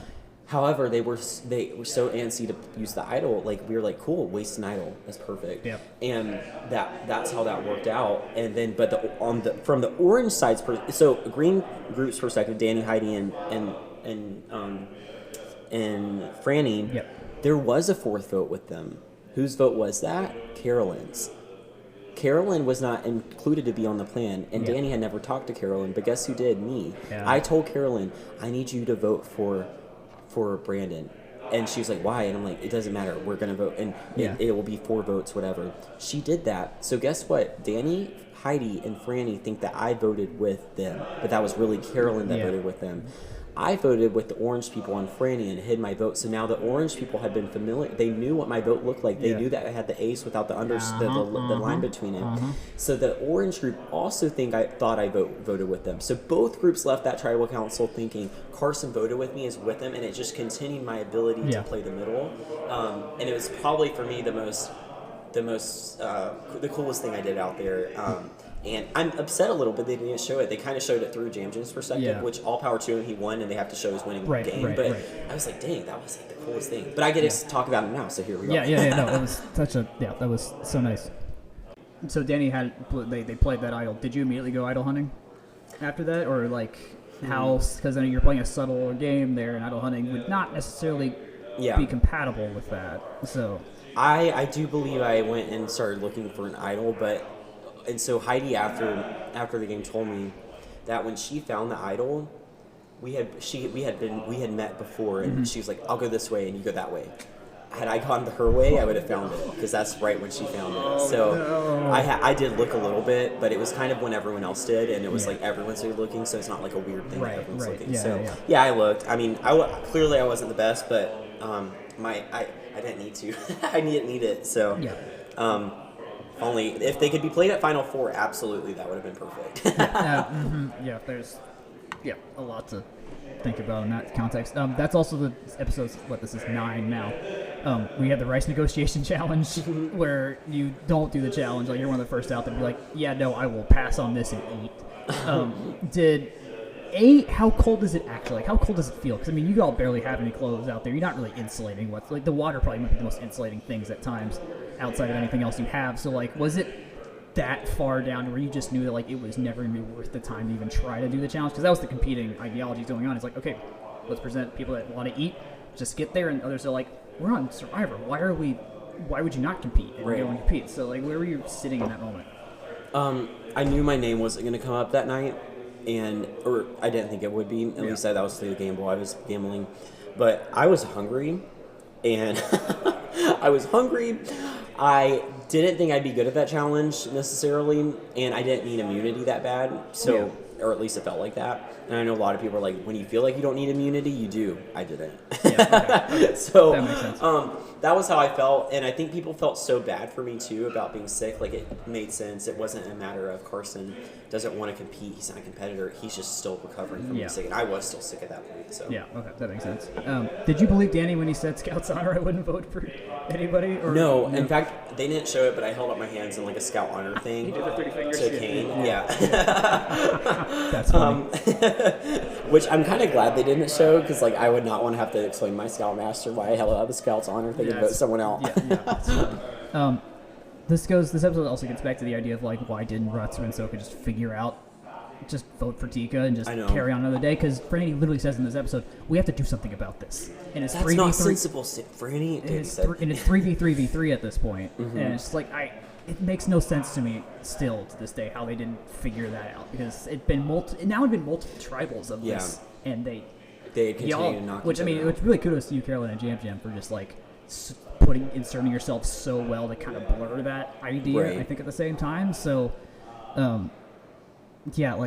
what at that moment in the game. This is the live tribal one too. Oh yeah. Okay. Which I didn't remember. You don't remember anything about this? I don't. Because this was the last it. question I asked you about during the Sia episode. Oh, yeah. I was like, what happens here? Because that's like seems like one of the most surreal, like unhinged things that happens out there. I didn't know we had a live tribal until I watched it. Oh. Because I was so sick. I told Jeff before I do remember what I told Jeff. I said, Jeff, I legitimately feel like I'm going to pass out tonight, and just like and not. Did they give you water or something? No, but I don't remember anything from that night besides that. Isn't that crazy? Wow. But I remember watching it. I guess that speaks to like the health things that happen out there too. Yeah. It's just like it's a 26-day adrenaline rush. Like I could probably explain to you my reasoning for stuff, but like in terms of the live tribal, I have zero recollection. That's amazing. Of it. Isn't that crazy though? That is wild. I remember watching it. I remember seeing it on TV and me standing up and like talking to people, but I don't remember it. Yeah. Which is crazy. Yeah, that's wild. Yeah, I mean, in my head, I'm thinking, like, I guess, I mean... And I don't remember a lot from the Brandon elimination either, to be honest. Gotcha. Like, that night, the tribal at least. Like, I remember my thought process and stuff, but maybe that's why they didn't show me doing the night confessional, because I was probably so out of it. It looked weird. Yeah, they would have been framing you as, like, he is, like, why is he still on the island? Like, well, I was just so out. Like, I don't think I probably had a coherent thought that night. That makes sense. That is what Kane goes that night. Yep, Kane goes. And then you do a nice framing job on him to kind of take some heat off of you as well. Like that. Yeah. Brilliant stuff there. Thank you. Yeah, I remember that. Yeah, okay, I do remember getting back that night. I do remember that conversation with Jamie. Yes, because I pulled her away and I was like, by the way, Kane wanted to... And actually, that's true. Kane wanted to use knowledge of his power against Jamie at some point. And so I told her that... or like fake knowledge of power, right? We didn't have knowledge of power, but he wanted to fake it to her and try to steal her what we thought was an idol. Yeah. And so she heard that, and what I didn't know that happened that night was that Jamie had given Kane her idol in the event that knowledge of power was played, and he left with it. So in her head, she just got screwed from someone who was going to screw her, and so that I think that helped her trust me, but like either way it was true, and it just only helped my case more. And then with Lauren, it was something similar. I remember telling her around those lines, but I specifically remember that conversation with Jamie, and wow, it couldn't have worked out more perfect. The reward has loved ones letters at that point, which is becoming a more rare thing that they even include in the season. When you know that's part of the reward, I mean, in my head, I'm thinking, I put myself in my shoes in that point. Yeah. At that point, I'm like, I almost don't want that, because it's like, I don't, like, that has a level of vulnerability that, like, seems to not be helpful at times. Mm-hmm. This y'all season, I think, is a big outlier, and that it was just so relational that maybe that wouldn't have happened. But, like, when you know that's a possibility, how does that change things in your head? I definitely wanted the letters, but I'll be honest, I didn't care about the letters. Okay. I wanted that food. I wanted the enchiladas. I don't think I needed it. And like, there wasn't anything my family was going to say or any update on anybody that was going to change how I was going to play the game. I think it would have been like nice, but honestly, I wanted the food more. Now, if I had gotten to see them like a real loved one's visit, that's different. But a letter is like, to me, I didn't feel like you're going home at some point too. Yeah, so it's like it's not a forever thing. Yes, yeah, it was. Now, like if I saw my mom or somebody there in person, that's a whole different topic. Yeah, absolutely, it would be more for them. But to see them, and but no, I was fully in food mode when I saw that, and I was like, I should fake cry to try to get this, like, but I can't fake cry. Interesting. Okay. At the sanctuary, I just love how Carolyn was just so candid. It was just like, what the hell's wrong with you boys here? Like, she just saw through the bullshit and just didn't worry about it. That was just a note that I just thought was cool. Yeah, it was at the point. This community challenge has the star puzzle, which was easily one of the more famous ones, and you cooked that thing so fast. Yeah. Were y'all behind in that challenge by the time you got I was a little behind. I mean, okay. I think Heidi and Danny were there before me. Okay. Danny was definitely there a lot before me. How many minutes did it take you to get that done? I'd say 2 minutes. I mean, just because I had done it so many times. Right. Yeah.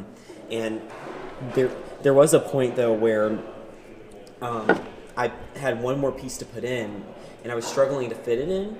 And Jeff was like, "He got everything right, but the last piece is not correct." And I'm like, and I couldn't say it, and I didn't say it, but it was the correct piece. Yeah, you just had to I just was struggling to fit it in and orient it correctly. Yeah. And he's like, it's not the right piece, though. He's going to start all over. I'm like, no, I've just got to, like...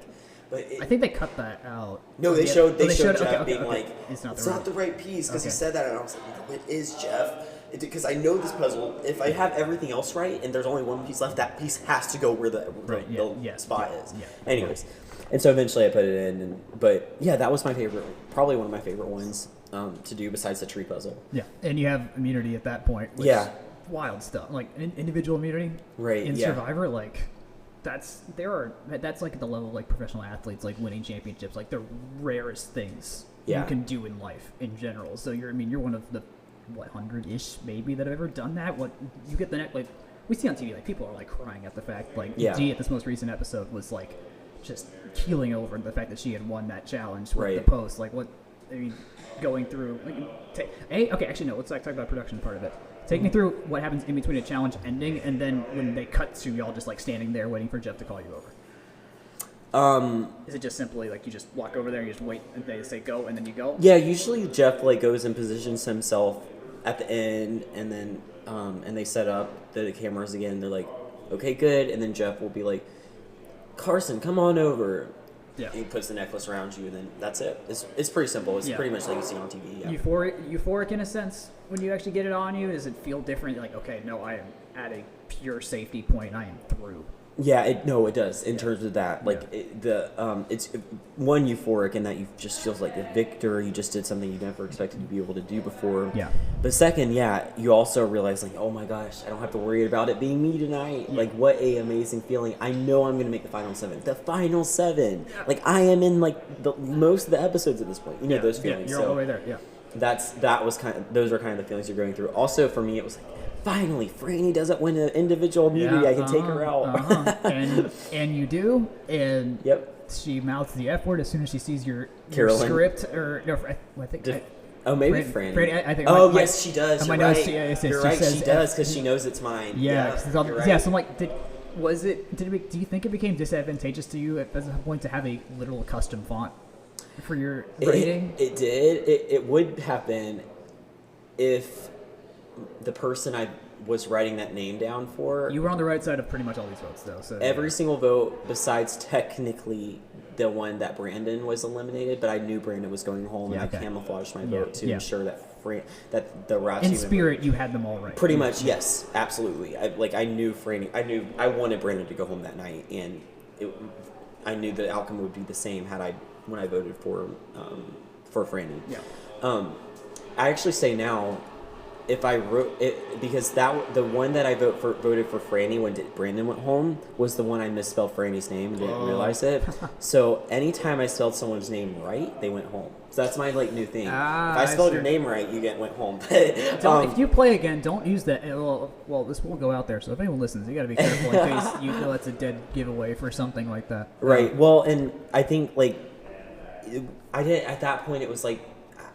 When I voted people on from then on out, everyone knew at that point, and it wasn't like I was trying to hide anything. But there were people like Jam who would try to mimic mine, but no one who knew how to do the nasty font as well as I did.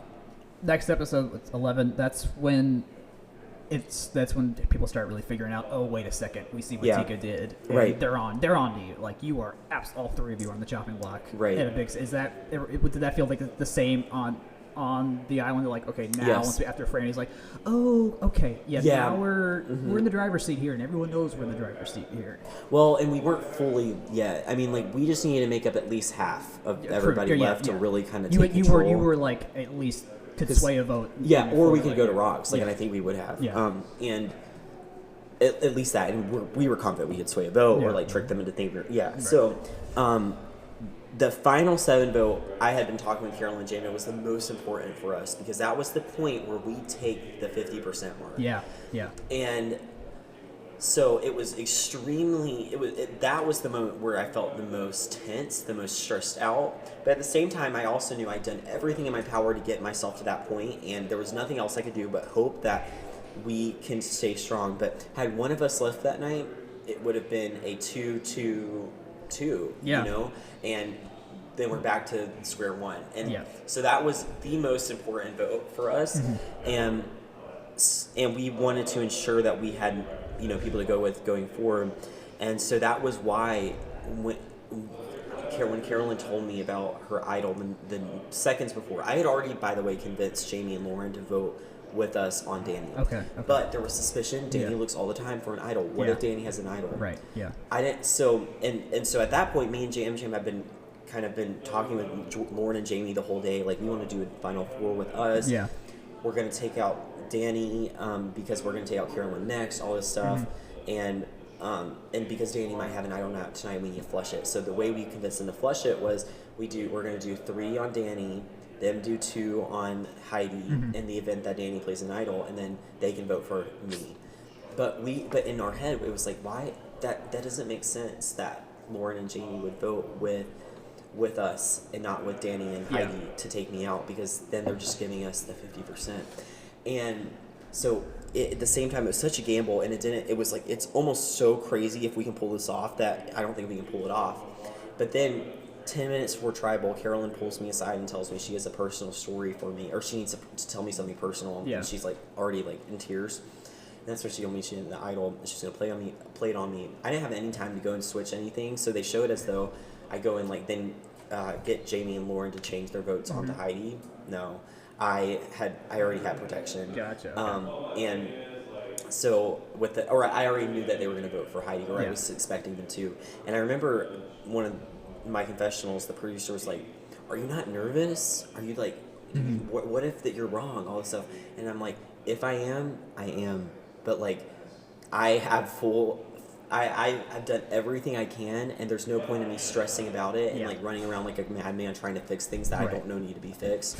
True. And it worked out, and I had dual protection that night. And a lot of people will argue that Carolyn wasted her idol that night, but no, I think that was the most important vote for us as a 3, given our alliance. Yeah, you got to do what you got to do. Had to ensure. Yeah, you have. Yeah, even if it's not right, like not doing that, the risk is so severe in that case. It was too much of a risk. Yeah, we were ensured that we had 50% by putting that idol on me that night. And honestly, that was probably that was the most pivotal point for our game, because that was when we now just can coast, but also it began to raise the what if, should I vote someone on our group out? Okay. I never felt I'll that get there. way, I'll get there because I have some that maybe is where I think I start disagreeing with your game in some points. But let me go back to the challenge that you lost, because that was the basically the drowning challenge that Jam won. You said you practiced in your bathtub. How do you practice a rising water challenge in your bathtub? Like, was your bathtub big enough to fully? No, I would have my feet up in the air so I could like as much as. So you're working with down. working on controlling your breathing and stuff like that, or figuring out techniques how to basically drown and not drown. Yeah, I did the Aussie method where I didn't have a cage necessarily barring me from breathing, but I wasn't practicing putting my nose through. I was practicing having a air hole with my fist. Okay. That was what I was practicing. So a lot of people always like, Carson 3D printed the bathtub cage. I'm like, no, I could have, but no, I did. I was doing fists, and I was trying to breathe. Was I successful at it? Not really. You did pretty good. I mean, no, I really didn't. I once the water went down my mouth, I was like, nope, done. I can't handle it. Okay. It wasn't for me. Gotcha. Okay, that makes sense. That seems like a tough one. I'm still shocked that a couple seasons ago they survived that all the way. I know. Through. I can't don't know imagine. How that's possible. Yeah. But yeah, okay. Also, Carolyn susses out that your name's on the chopping block without anyone saying your name once, which at least on camera, which that gives. I mean, Carolyn's bullshit radar is one of the greatest. Out there. Yeah, they show it as just her finding that out. We all knew. Okay, you did. Yeah, okay. I knew before that. It probably was a little bit obvious at the time. When Danny came up to me and told me and was like, "Yeah, we're gonna vote for who was it? Lauren." I was like, all right. We all knew. Jam had told me, they were making Lauren good and Jamie had told me that Danny was going to vote for me. Okay. It wasn't just they were Carolyn. making good TV then. Okay. Yeah, absolutely. That makes sense. How long was Carolyn in the voting booth? Oh my gosh, a long time. Because the vote was not originally supposed to be a 3-2-2. It was to Heidi and to Lauren and Jamie. They thought it was going to be 3-2-2. But remember, we thought that we were suspicious Danny could have an idol. Yes. So let's say that Lauren and Jamie do what we think they should do and vote in what's sensible to us and vote with Danny and Heidi. Yeah. They vote for. You're good. Sorry. They vote four votes on me, Danny, Heidi, Lauren, and Jamie, and then me, Carolyn, and Jam Jam vote for Danny. Yeah. Let's say 2 idols are played. Carolyn's on me, and Danny's on himself if he had one. No one, there's 0 votes cast for anybody. Yeah. So the plan was, just like last time, Carolyn is the person who splits off and votes for someone else. Carolyn was going because Heidi was already going to potentially receive votes. We didn't want it to be a 3 Heidi to Danny, so it was going to be Carolyn had to vote for Lauren. So it was supposed to be a 2-2-1 vote where Carolyn, or it could have been, or really it could have been a 4-3-1 or 4-2-1. It could have, all of that. Yeah. There were a lot of possibilities that night. I remember Carolyn and I had our fingers out, like doing this over and over again. And they kind of show that, like with her, like really doing the fingers. We were doing so many fingers trying to think about idols and stuff. Yeah. But in that case, in the event that Lauren and Jamie, like, we think they should vote with Danny and Heidi against me, and then me and Jam Jam vote for Danny, but Danny's are negated, and then that one vote is on Lauren, and then with Lauren it goes. Yeah. That was our plan, and it would have been epic to even just have to re-vote, and then all of us vote for Danny. That's amazing. But Carolyn wrote Lauren's name down, crossed it out, and then wrote Danny, whatever. He doesn't play. He doesn't have an idol right here. Danny did not. Yeah, that's right. No, so it was all. But Heidi did. Yeah, Heidi could have played it for Danny. She could have. Yeah. She could have. Yeah. So Carolyn, there were many times where, or specifically that moment, Carolyn could have cost all 3 of us our games in the event that Heidi was. There were a lot of things that could have gone wrong. It just all went right. That would have been. But you can understand why. I was very much so annoyed with Carolyn with the way she would tell me she'd vote for something. Yeah. I told her, I was like, Carolyn, I would have voted for Lauren. I would have voted. Actually, I didn't want to. I don't think I would. I would have gotten Jamie to vote for Lauren before I did. Yeah. But yeah. Man, y'all's dynamic is amazing. But yeah, it was that. It seemed like they did a good job portraying it on television, how much in agony she was. We were all in agony, trying to figure it out for sure. It was very stressful. I guess, how long was it from the first person who voted to when she got out? Was she the last one to go in? Probably 5 to 7 minutes. Or no, she was in that voting booth for 5 to 7 minutes, maybe 10. Okay. Just by herself. That's all. And usually just get in, get out kind of thing, 30 seconds. 45 seconons, yeah. Jeff even was like... Did they show him looking over yeah. They give it... We were all and the jury was I remember Franny vividly looking up there what on earth is she doing? Yeah, that makes sense. Okay. Which was funny. What's next? It honestly stressed me out too. I'll be real because I didn't know what she was doing. Right. The next challenge is the challenge where you get stuck in a ball, played man style, and they're carrying you around. Y'all killed that challenge. That was. It was fun. I feel bad. I mean, it felt like whoever had Carolyn was going to lose that challenge. Of course. Just I mean, sadly, in general. No, she already doesn't have balance with eyesight, and remove her sight. That poor girl. I mean, I mean, good for you that you at least were on the right side of that, but that sucks. Although I do want to ask, I had this on the previous question. The table mazes, how heavy are those? They're not too heavy. Okay. They're suspended in a way that makes it pretty easy to move up and down, but not comfortable. Just hold it. Are the balls field hockey balls, or are they Yeah, they're pretty hefty for sure. Okay. Yeah. They have the good bit of weight on them. You're at 6 at this point. Yeah. So you're on the verge, and right there. How far down are you? Are you thinking just about I gotta get through tonight, or are you thinking as far as how am I gonna convince a jury, or how am I gonna get the permutations at 5 even and whatnot? I never was worried about trying to convince the jury, mainly in that I was very confident in my in my ability to sell myself. Yeah. And I had already played and differentiate my game from Carolyn Jam Jams, which I'll hold to this day. I think mine was much more structured. It was the reason that we were able to move together as a unit. It was the reason that all these groups trusted us, because I was the glue between everything. Right. But out of that, at that point, I think I could have beat anybody in any combination, absolutely. But I feel like it made sense for me to take people I trusted more and who are more likely to, who I was loyal to, than it would be to take Lauren, Jamie, or Heidi, who would have flipped on me in a dime, because I had already flipped on them so many times before. Yeah. I had never flipped on Carolyn and Jam Jam, besides Carolyn I didn't include on the Franny vote. Yeah. But I wasn't intending to kick her out.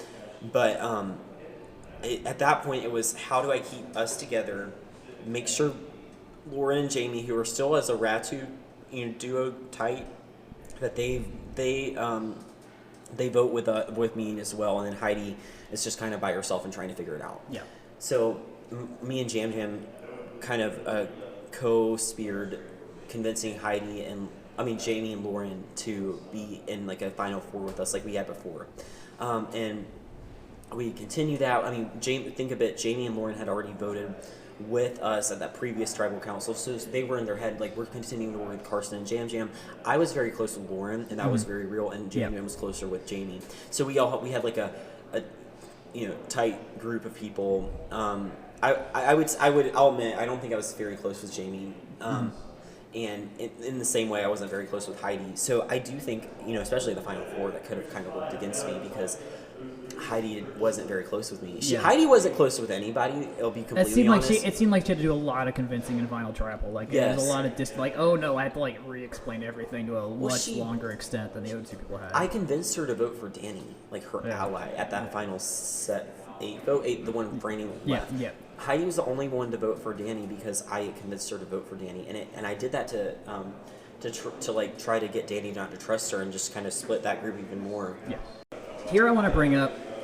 I'm pulling up my recap from that episode. Yeah. Which was I think this was my longest one because it was at this point, yes, you are all in a partial majority at least on any vote, which feels like the right time to flip and get your at some point you have to what I was desperately hoping was that you didn't do a woo in Kageyama where he brings Tony with him. Yeah. And that sets up Tony's entire Survivor arc down the line. Are you referencing that with Jam Jam or Carolyn? Either of them. Either. Okay. At that point, I think more Jam Jam at that point than, what did I say?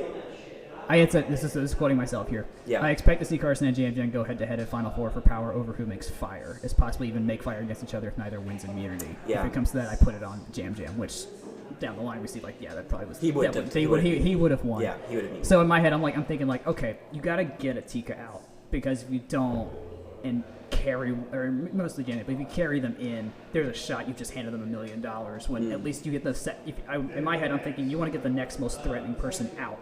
And I didn't think it was anyone except the three of you. So there's two parts of this. Okay. First of all, I'll start with the threat aspect. I agree with you with Heidi, absolutely. Yeah. I think anyone could have beat her. Right. I think Carolyn would have beat Heidi if it was a tie final too. Yeah. But in terms of Lauren and Jamie, their stories were the most inconsistent with the reality of what I lived. Mm-hmm. Lauren and Jamie, first of all, had a very close relationship with the Ratu members, where you think of Tika as a cult, consider Ratu more so. I remember Kane saying, if a Ratu doesn't win, we failed this. Right. Yeah. They had this, I've never seen anything like it, the most, the oddest, I don't know what the word is, but they had this bond that wasn't like family. Mm-hmm. It was like they will not vote for anybody else but a Ratu unless there's no Ratus up there. Yeah. Like it was that sort of energy. And also Jamie and Lauren weren't necessarily dumb. I think that the way the show portrayed it was that they didn't show a lot of their moments or the reason that they, the reason they played the game they played. Mm-hmm. Because they didn't have the time, the moments that they missed out on that really highlighted why Lauren and Jamie made the decisions they made were leaving out moments where Jam and I are convincing them that we're doing a Final Four with them and stuff like that. Okay.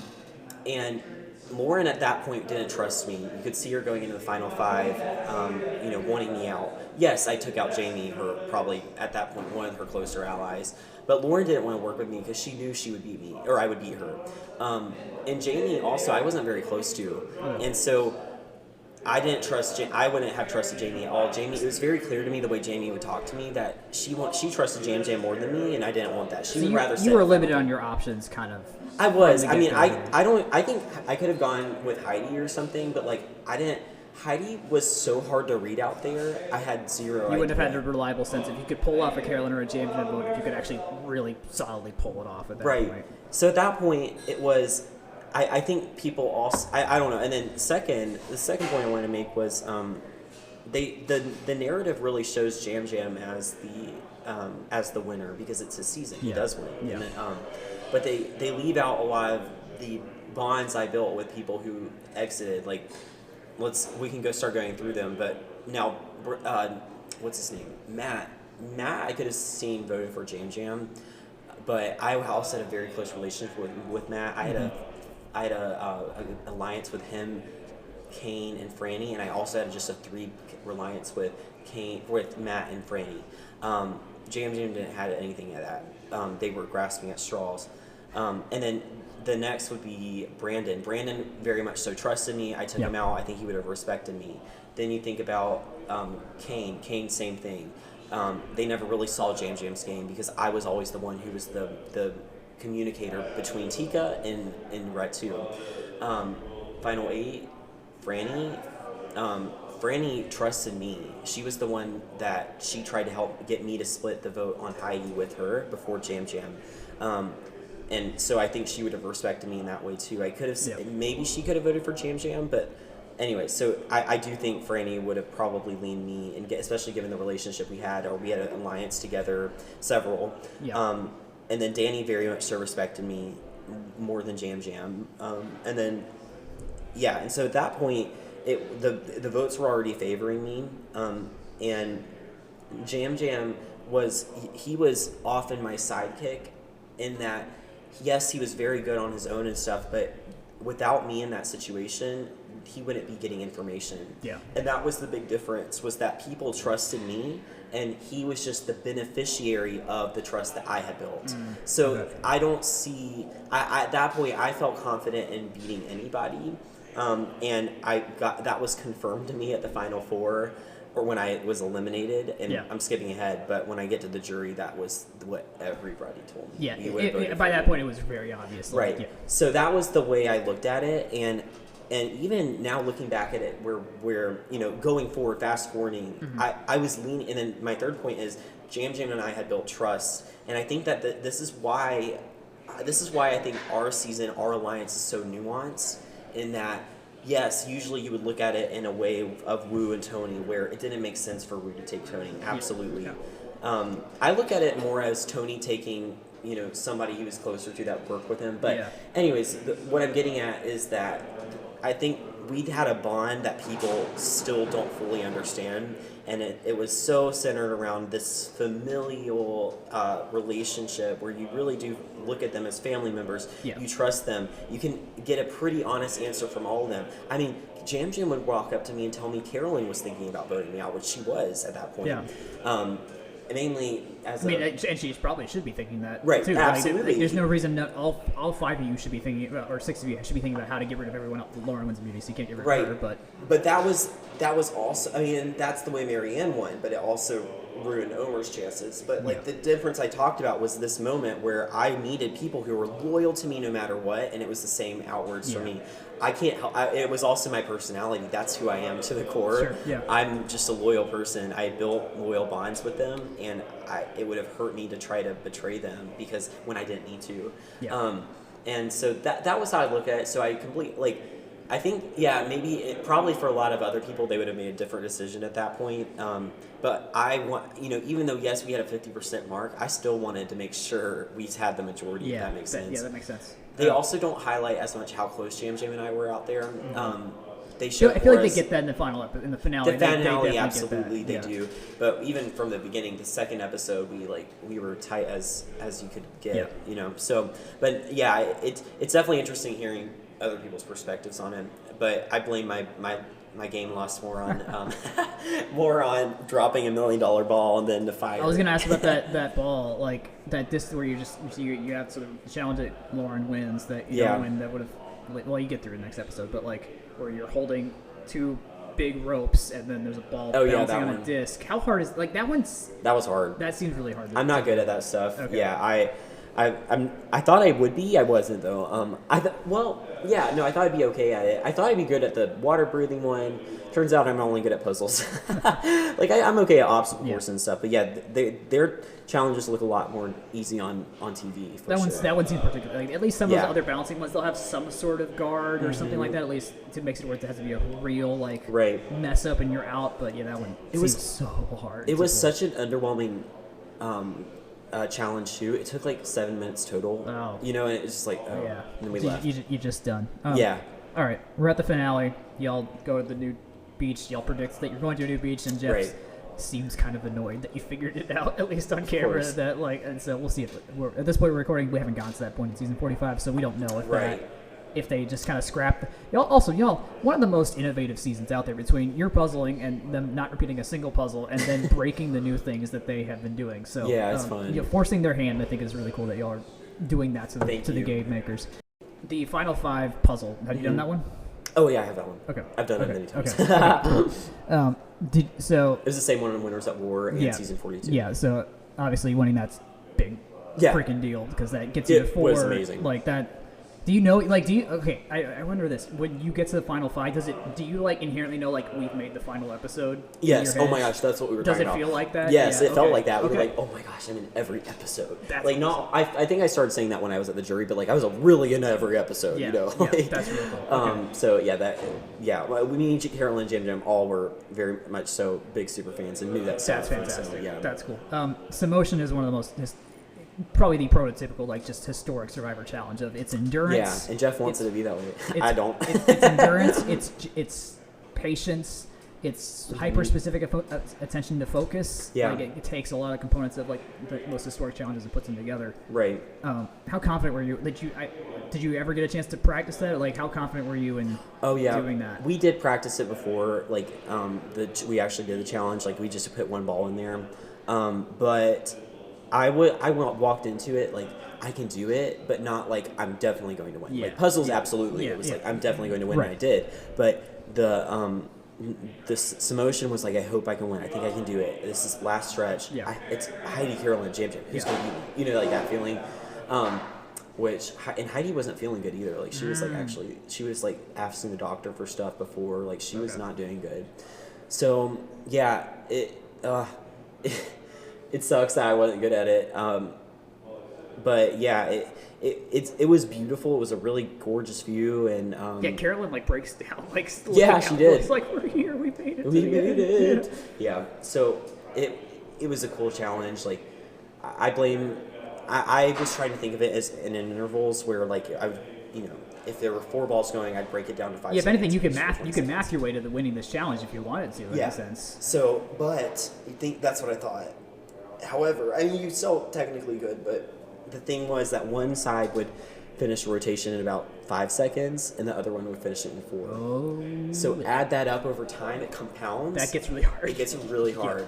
So it's not, but anyways, I just vividly remember being like, these are not the same speeds. Like one finishes slower than the other. Okay, that's good to know. So if you're ever out there, I assume they just bring out the same ones they've had the whole time, don't rebuild it. So that's inherent knowledge to have there. And I think Heidi did not think of it as interval or do it in intervals, and I think that helped her more. I mean, I'm not saying I would have won if I had not done that. I'm just saying like it may have helped me a little bit. Interesting. Yeah. Okay, that's cool. At that point, you gotta work on fire. Yeah. Like, that's the only way to surviving is figuring out fire, and you have.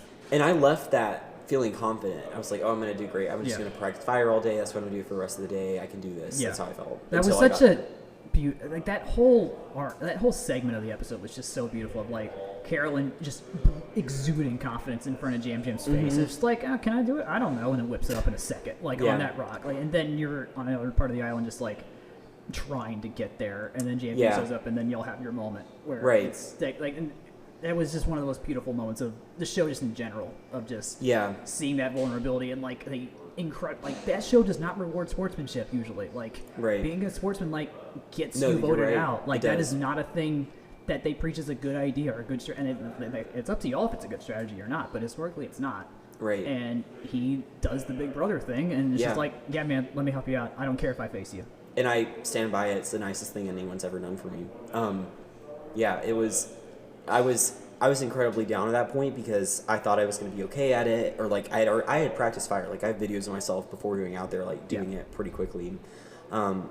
I did it different than they taught us before, but like I was like, oh, it'll be fine. But I never really practiced on the island, and Jeff always likes to argue like, oh, you need to practice it. But like we saw season 43, Sammy like got targeted because it was a reason for him. They were like, oh, he's good at fire, like things like that. And so I was like, well, I'll have all day to practice, and I'm gonna take it aside and just think about, like, okay, let's look at the fire I built that, like, after I kind of got some help. First of all, there's a difference. I'm not saying that, that, like, this was a disadvantage for me, but when I would practice it at home, it would be on concrete, it would be, like, on a pedestal or something like that, but when it's sand, it's a whole different thing. And so the way I would do it at home was I'd lean my hand or elbow up against something and hold it steady, right? But in the way you do it on sand, you don't have anything to lean your arm on. So you have to use your hand like this, and that was where I struggled with, because I don't like knives near my fingers. And so it was what started as me not liking knives against close to my fingers, and then that fear, and then the fear of, like, what if I lose, it all compounded to just extreme anxiety. And that was really what I was dealing with, was not the inability to do it, but the inability to get over the my consequences head. of what happens if you don't. It was all in my head at that point. But when I got to tribal, I mean, and I was so thankful to Jam Jam for helping and stuff like that. I actually broke my flint before I left. Oh, wow. Yeah, but no, on accident.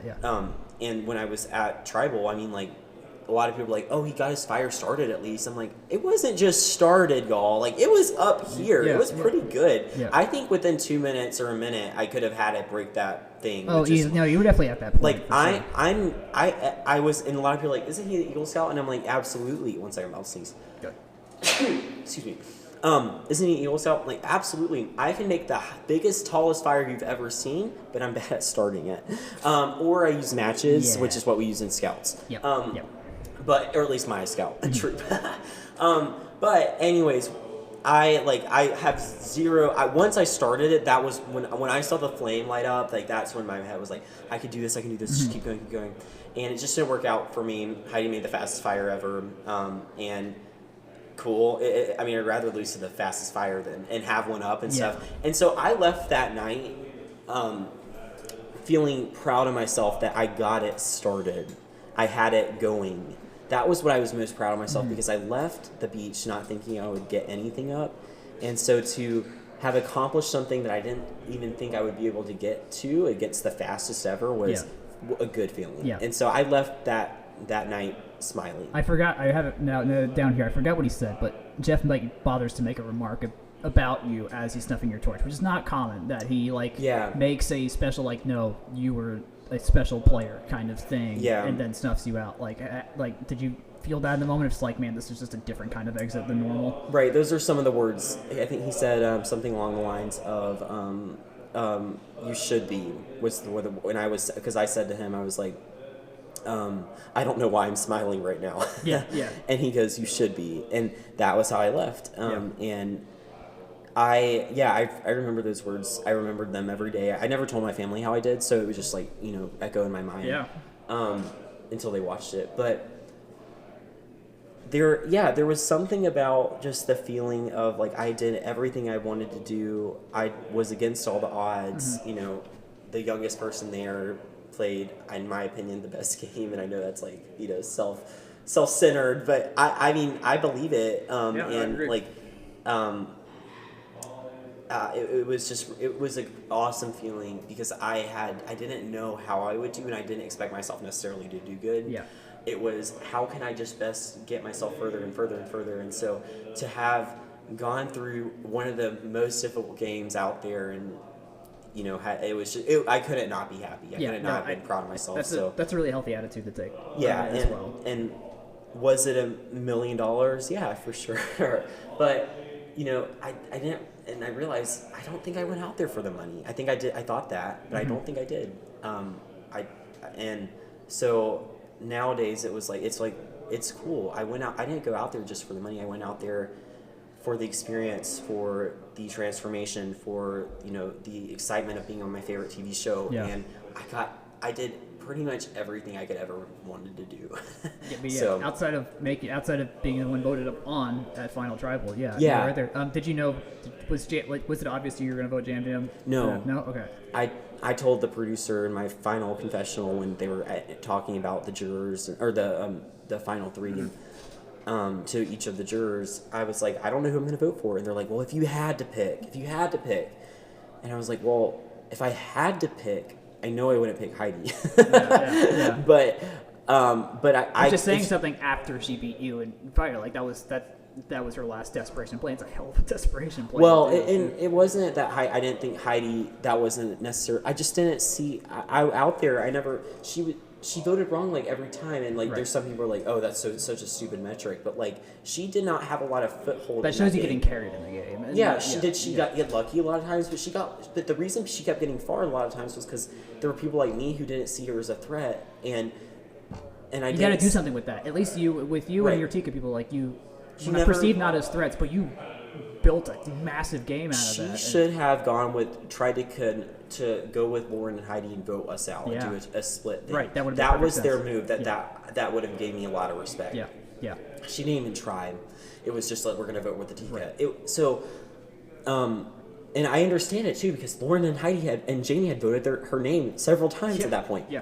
Under our plan, that was the point. That the continue is get them as separated as possible. But had Heidi gone to the final tribal and made an argument about how she was intentionally underestimated, maybe I would have had to see direct evidence of it, where she can talk about a specific moment and be like, oh, that makes sense. That's what you were thinking. Right. Didn't get that from her. Yeah. Okay. But Carolyn, and then it was between for me, Carolyn and Jam Jam, and I voted for Jam Jam, and if it came down to it again, I would have voted for Carolyn. Really? Okay. If Jam Jam was going to win, if that makes sense. So if I was a split vote between 4 votes, a Carolyn, vote, but at least a recognition vote. Right? Like yes, exactly. So she would get second place. If it was a 4 votes against four votes for Jam Jam, 4 votes for Carolyn, I would have voted for Jam Jam. But I didn't think Carolyn deserved last place, and I was going in under the assumption Franny was definitely voting for her. So, I see. Anyways, did you have any idea? Do y'all get the? Well, tell me. Talk okay, so at Ponderosa, like there is real discussions happening. I remember Franny and then Matt thinking about it, saying something along the lines of, "I'm definitely going to be voting for Carolyn tonight," sort of deal. Okay, so, wow, so they flipped as well. They flipped. I mean, Jam Jam had a good performance. He did. Okay. The other two weren't as good. It felt like relative to the other two, like he had it clearly performed. I'll be honest, I didn't like any of their final tribal councils at all. In my head, I was like still reflecting on Mike Gabler's performance, which was like easily one of the best final tribal performances I've ever seen. That definitely swayed that night for him. Todd is the best in my opinion. The China guy, from right? China. Yeah. He unmatched for me. But the issue I had with all their answers were, I don't need 10-minute answers. Jam Jam and Heidi would give me 10-minute answers. You just need the point. I would ask questions like, okay, Jam Jam, you won individual immunity. What did you do with that immunity necklace to ensure that you had security moving forward? Yeah. Because you already know you're immune. Yeah. Did you do anything? Because I thought he did. Further game, yeah. It was 10-minute answer that was just BS. It had there was no substance. It was just all these things. Even and the twinkle in the eye moment where he was talking about that. I was like, that's not. I don't know what to think of that. That's just like an analogy, a metaphor. That's not a real. I need real evidence. Tactile evidence. Tell me something that I saw with my own eyes that you can attest to. It's a courtroom. Absolutely. Prevent the evidence, And everyone's like, that's such a special moment. I'm like, to me, the whole time I was like, ugh. But Jam Jam just had a consistent. He was playing the jury. So he definitely, for me, it was just compared to the other two, it was just so much better. Yeah. But I also was definitely fresh in my mind was also the way he helped me. At the Final Four. Right. So that makes sense. Yeah. How long does that take? That final travel? Because I assume that's got to be the long. 3 hours. 3 hours. Okay. 3 hours. So Yeah, it was a long time. Mm-hmm. How much of that is the discussion where you're going back and forth? 2.5. Okay. And then maybe 30 minutes of the thing, and then an hour thereafter where you're just waiting and talking to producers and stuff. Really? So there's an hour between you guys voting? No. I mean, maybe it was 4 or 5 hours actually. If I'm adding everything up. Okay. Yeah. But just in terms of discussion stuff, it's probably 3 hours. How long between Jeff reading the votes and him coming back and doing that part is there? 40 minutes. It's a while because it takes so long for every single person to vote, and then they have to tally them, and then they have to bring them. It's a long process. So they're writing the episode right there and then. So that. And you're just, can you talk to at that point you're done. Everything's done. Are you able to talk to Jam Jam and Carolyn and all them at that point? Yeah, we talk to them after. Then they do the after show, then we talk to them and stuff. Yeah. So, yeah. It was really, I found it hilarious when Carolyn has them. I was like, wait, you're a nerd, basically? That. I mean, she knew that. She didn't know I was a space person. Right, yeah. That was such a cute moment. It was. It was fun. Well, shoot. We got did all the it. way there, man. Yay. It took a minute, but we got there. I know you've kind of hinted in the past, like, if I would play again. You are one of the youngest people out there that has played the game at this point, so you have a very long shelf life of when you could go back and play. What do you have any like immediate urge to go back, or do you want to wait for school to finish? I would love to be done with school if I ever got that opportunity. I'm trying not to live in the mindset of I'm going to return or I could. Yeah. In fact, they're kind of due to bring some returning people back. It feels for like. sure. I think 50 will be a returning player season. I don't know if that means it's going to be like all winners or something like that, or a certain theme. But there's going to be something. That season should be 50 days long. Yeah. Oh, that would be cool. That would be. I would one love season. That's 2 parts. Right. That'd be insane if they did that. So I'm not really sure what exactly will go down with like returning stuff. I try to it's been nice to kind of reclaim my life in a sense, because it was like I just became Survivor Carson and now I'm back to being Carson, and I like that. That's a fair point. Yeah, it'd be even more extreme if you went back, probably. I think so. I think it would have been a lot. I imagine you have to do additional like prep too, because like people know what your game is. And I thought about it. I'm like, do I? Because like I don't know. I feel like I could just wait. I would just probably wing it. I might get a little bit more weight on my shoulders again, but that's about it. I could think.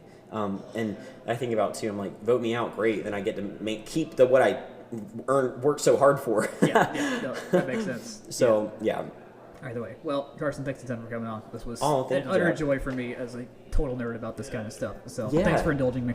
For sure. Thank you for having me. This was so fun. Thanks again to Carson for coming on. If you made it this far in the podcast, thank you so much. This is I think this is the longest episode of Scions we've ever had. So big thanks to Carson and to everyone here listening to the episode. We'll be back this coming weekend with our normal recap episode of what's happening in the Georgia Tech sports world. And we'll have, of course, our live Twitter updates from Bobby Dodd Stadium on Saturday night when the Georgia Tech Yellow Jackets play the Syracuse Orange. With that, thanks for listening. Good night.